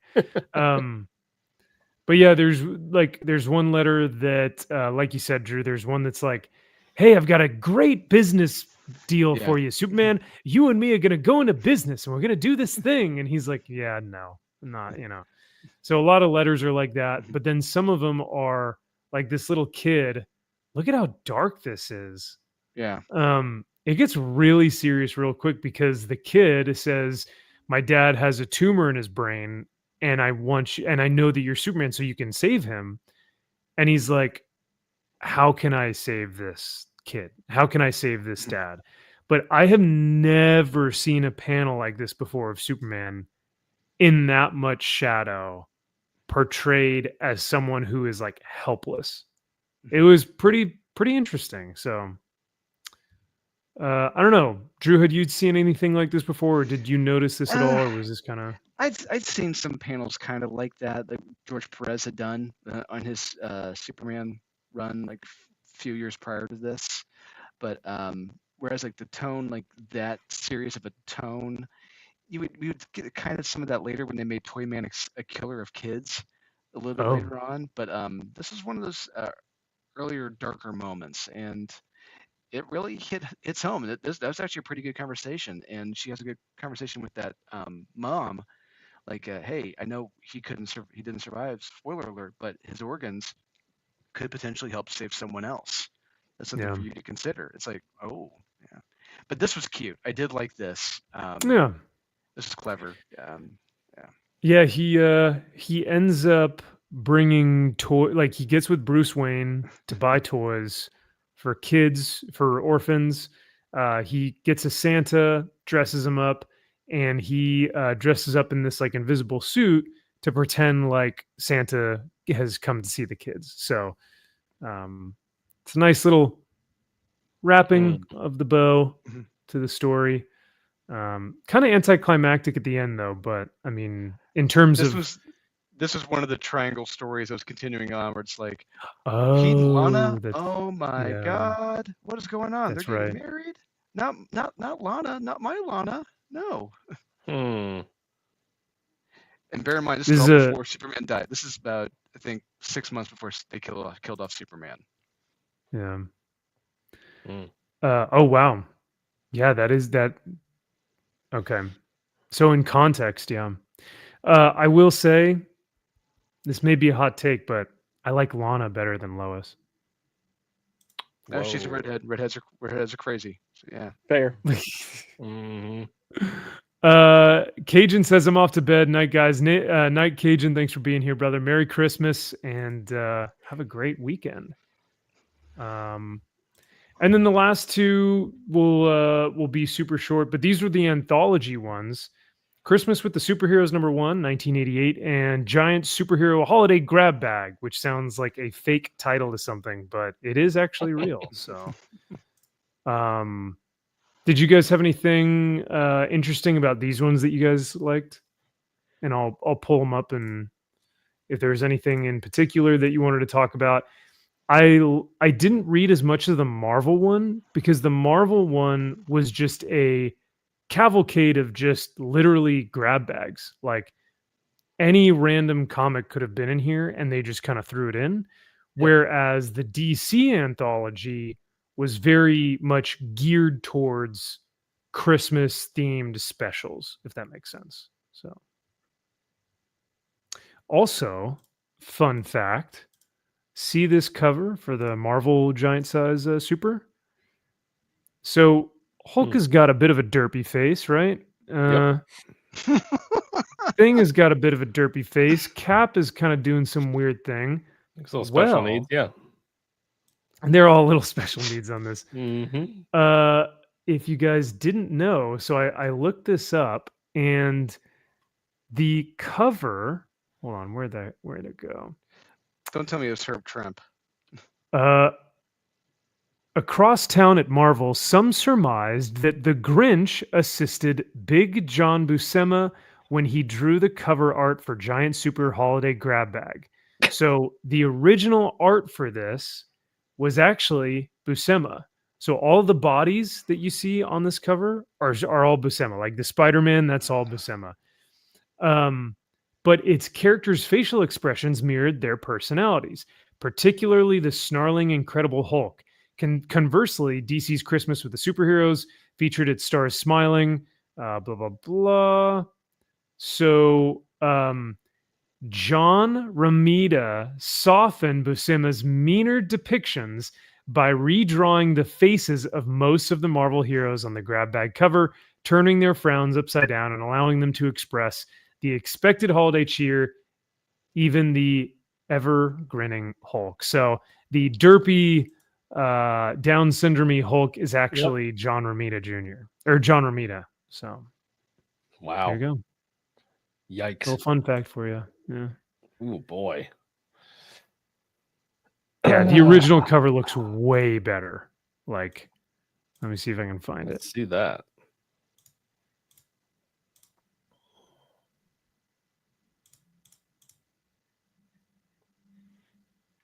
Here's the original one. Oh, much better. It's not very holiday. I'll give him that. Sure. Yeah, but like Hulk's face is way. Yeah, well, that's Hulk. Yeah, he doesn't look retarded. Yes. Yes. God. Hey, you guys. So, this one's so bad, dude. Oh. It is so terrible. Yeah. Cat was like he's catching flies. Hey man, you want to close that mouth? Yeah, hey buddy, you got a hey mouth breather. You want to, you know? He's just. See, here he looks focused, determined. You know. Yeah, I'm gonna kick your ass. Yeah. Merry fucking Christmas. Yeah. But yeah, pretty funny. I thought that was pretty good. I liked that little interesting fun fact of lore for you. But yeah, maybe what I'll do next year, so we as we wrap things up here, maybe next year we can go over some more of the anthologies, because I didn't realize that a lot of the anthologies are reprinted books. So it's like full issues of reprinted comics from the past, from like 1968, 1979, 74, 70. But yeah, was there any? Oh yeah, Kyle, you were laughing at the Legion of Superheroes one because Hal Jordan slips on a bar of soap. Yes, not in prison, but yes, he's just getting out of the shower, and wouldn't you know it, you just slip on a bar of soap and you're incapacitated, and the ring's like, all right, you gotta go find somebody else now. That's pretty funny. It's just like, well, you're dead. Fuck you. It's good to know. You just take Green Lantern out with a bar of soap. I was about to say, oh, thanks, Ring. That like, if anything ever happens to me, that you're just gonna bail and find someone else. Yeah, it's like Jesus. If I break my leg or whatever, it's like you're fucked. Sorry. You whoops! Like it's so comical. Clung. So However, I actually really liked this story though. Yeah, aside from that, it was like, Jesus, all right, I can't let that go, but fine, let's just keep going. It is a bit too quirky. So. Yeah. But no, this was fun. No, yeah, I thought it was fun. Basically, they find that Keyman has killed Sinterklaas. Yes. Popo Gijo. And left a key and a note. And so the Justice League of America have to find where this key fits and who was the one who killed Santa. But when they get into like the barricade that the key opens up, they realize that it's like a maze of all these different like torture devices and puzzles and things like that. And they have to get through each puzzle, but as they do, they continue to lose Justice League members. So like Superman sacrifices himself here, Black Canary sacrifices herself in this panel. So like they keep losing members as they go on, and finally have to face Keyman at the end. But this was cool, man. I liked it. Yeah, it's fun. Other than the goofiness of slipping and falling on a bar. John Stewart. It's like, why do you have to make like Hal Jordan look like a total bitch? Like, when he's like the living embodiment of willpower. Yes, but a bar of soap. Because on the outside of the tub when he's getting out of the shower makes perfect sense. Yeah, just had to get him in. Yep. And then this Legion of Superheroes one was pretty cool. I like that one. There are like big Legion of Superhero fans out there, right? Like die-hard Legion of Superhero fans. I thought I heard someone say that one time, and there was a period of time where I think Legion of Superheroes was getting close to X-Men sales. Whoa! But it was like they're both similar in their approach. It was team books, but it was a drama series. It was like a soap opera. Yeah. And they had great artists working on Legions. You had Pat Broderick, you had Keith Giffen doing some breakdowns and some of the art, and you still had what the hell is his name? Dave Cockrum doing some Legion stuff. Oh wow. Okay. Yeah, they have some great artists working on Legion. That's actually cool. I've always wanted to get into it, but I don't know where to start. It's a whole thing. Yeah. I would just suggest read the Great Darkness Saga. Just start there. Just read that. Call it a day. All right. Great. But if you ask Joe Corrales, I'm like, really? This is one of these books that you just need to start at the beginning. God. Fuck. It's like, thanks, Joe. I don't have all the Golden Age omnibus like that you do. So yeah. Jim Shooter wrote some great Legion stuff. All right. Yep. Yeah. Jack Frost says Legion was great up until Mark Waid. Fuck Mark Waid. Yeah. Yep. I mean, that tracks. So. And you know what? I'll say even Jeff Johns, when he did his Action Comics Superman Legion crossover, that was actually really good too. He did some good Legion stuff with them. Like New 52? No, this is before. Era? This is like right before Final Crisis. And when he was doing it with he was doing the interiors. Gary Frank was on interiors with him. It was fantastic. Because didn't Jeff John, or no, that was, sorry, I'm thinking Grant Morrison was doing action for New 52. That's right. Yeah. Never mind. Yep. But yeah, no, I think what this shows, a lot of these Christmas books, I think what it shows is that the true definitive Christmas book of all time will always and forever be Keith Giffen and Simon Bisley's Christmas Lobo paramilitary special. Like, it's the definitively best, like the objectively best book. Like, in terms of if you want a Christmas comic that functions as like just a great comic book to read, it's the paramilitary Lobo Christmas special for sure. Agreed. It's the most fun. Oh yeah. Captures the true spirit of Christmas. I mean, as Lobo is emptying, his two guns and putting holes into like these little troll elves, and as he beats the ever-living snot out of Santa, really embodies the Santa. Yeah, I love it. There's no lecturing. There's no pandering. No, It's just having fun. If anything, it's like super politically incorrect and very like culturally insensitive. So, which my Christmas. That's what I need. My kind of Christmas book. No, but yeah, in all honesty, like I said, one of the things that stuck out to me about all these books this week was the fascinating fact that a lot of them all said Merry Christmas very intentionally all the time. None of this Happy Holidays bullshit. And they all had some sort of Star of David or Star in Bethlehem or Christ is born, like some sort of reference towards the Nativity. So I was like, damn. Different time. Why, how the world has turned. My have the turntables. Indeed, they have. So, but I won't keep you guys any longer because I know it's been a long week for all of us as we're having that Christmas hangover. But anything else we want to mention that I may have left out? What is this long week for all of us bullshit? Are you working this week? I'm working on things, not work, but I'm working on other projects and things. And, various administrative things. Things. Backup stuff. Things. I have no responsibility here whatsoever. Exactly. Stuff and things. Sorry, I had to take advantage of that.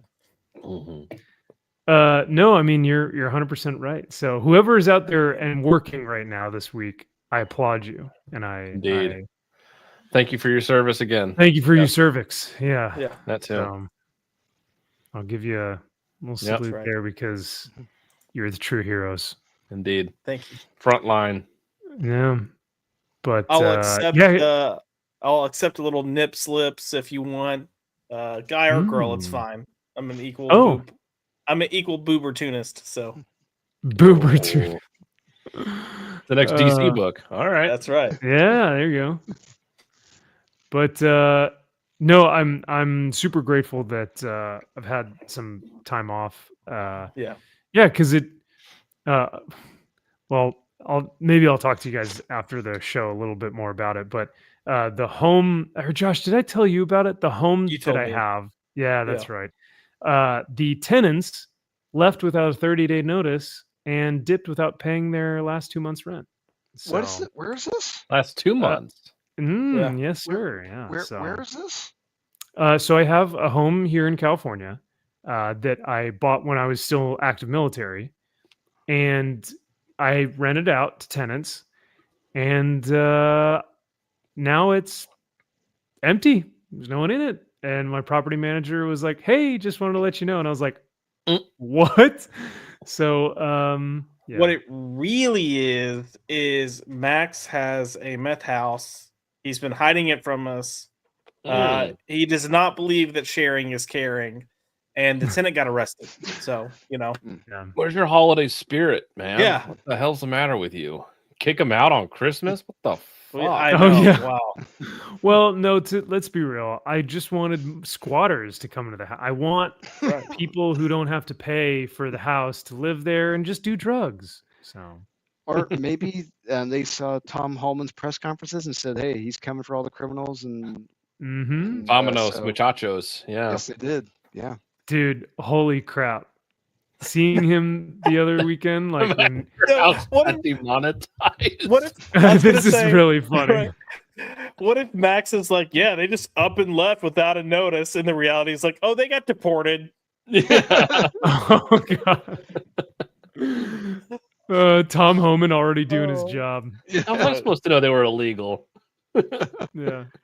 I called the La Migra. I called the La Migra on him, and I got him out of there. I love that video. La Migra. Blowing the whistle. Yeah. Get a I was like, blockbuster get Kurt. the You're so fuck good. out of here. No, I'm kidding. But yeah, no, 100% though, Jack. In the span of like a week, I found out my channel was demonetized and my house was demonetized. Dang, dude. So I was like, in ooh. 2024. That's one way to. You can blame me. You can blame me for the YouTube channel. You can't blame me for your house, man. Like I can only take so much blame. All right.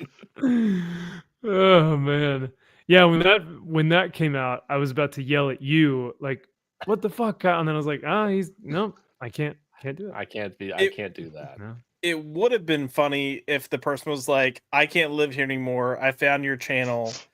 And you do videos with that fucking asshole Keel. Yeah. You could be they'd be like, I don't feel safe in your home, knowing that you willingly let people like that talk on your live show.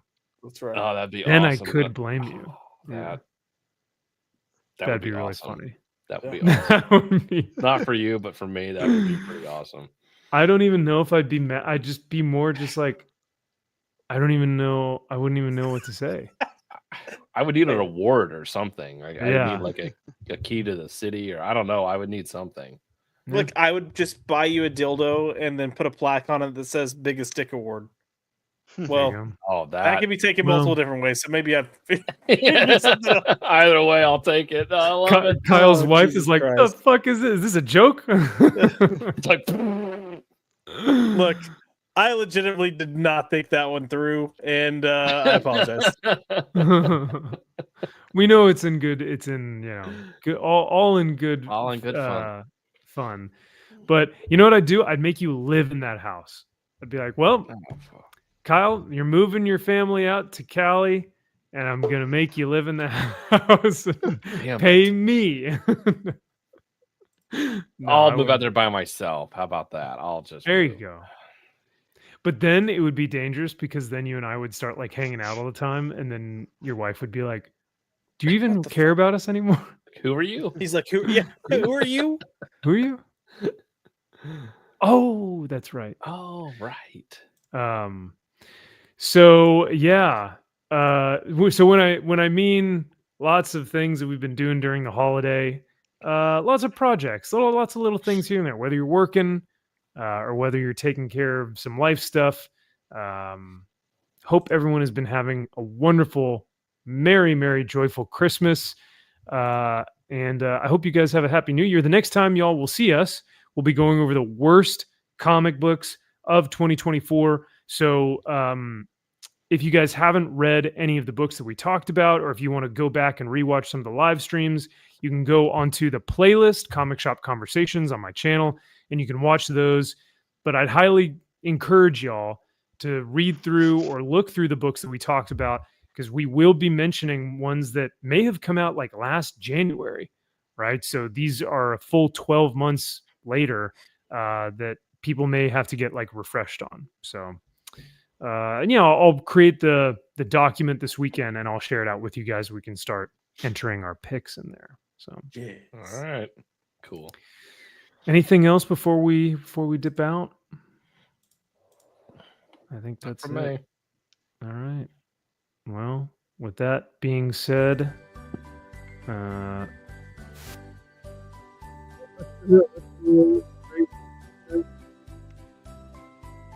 night, I forget his catchphrase, but Jack Frost says, I don't know if I even read 10 books that came out in 2024.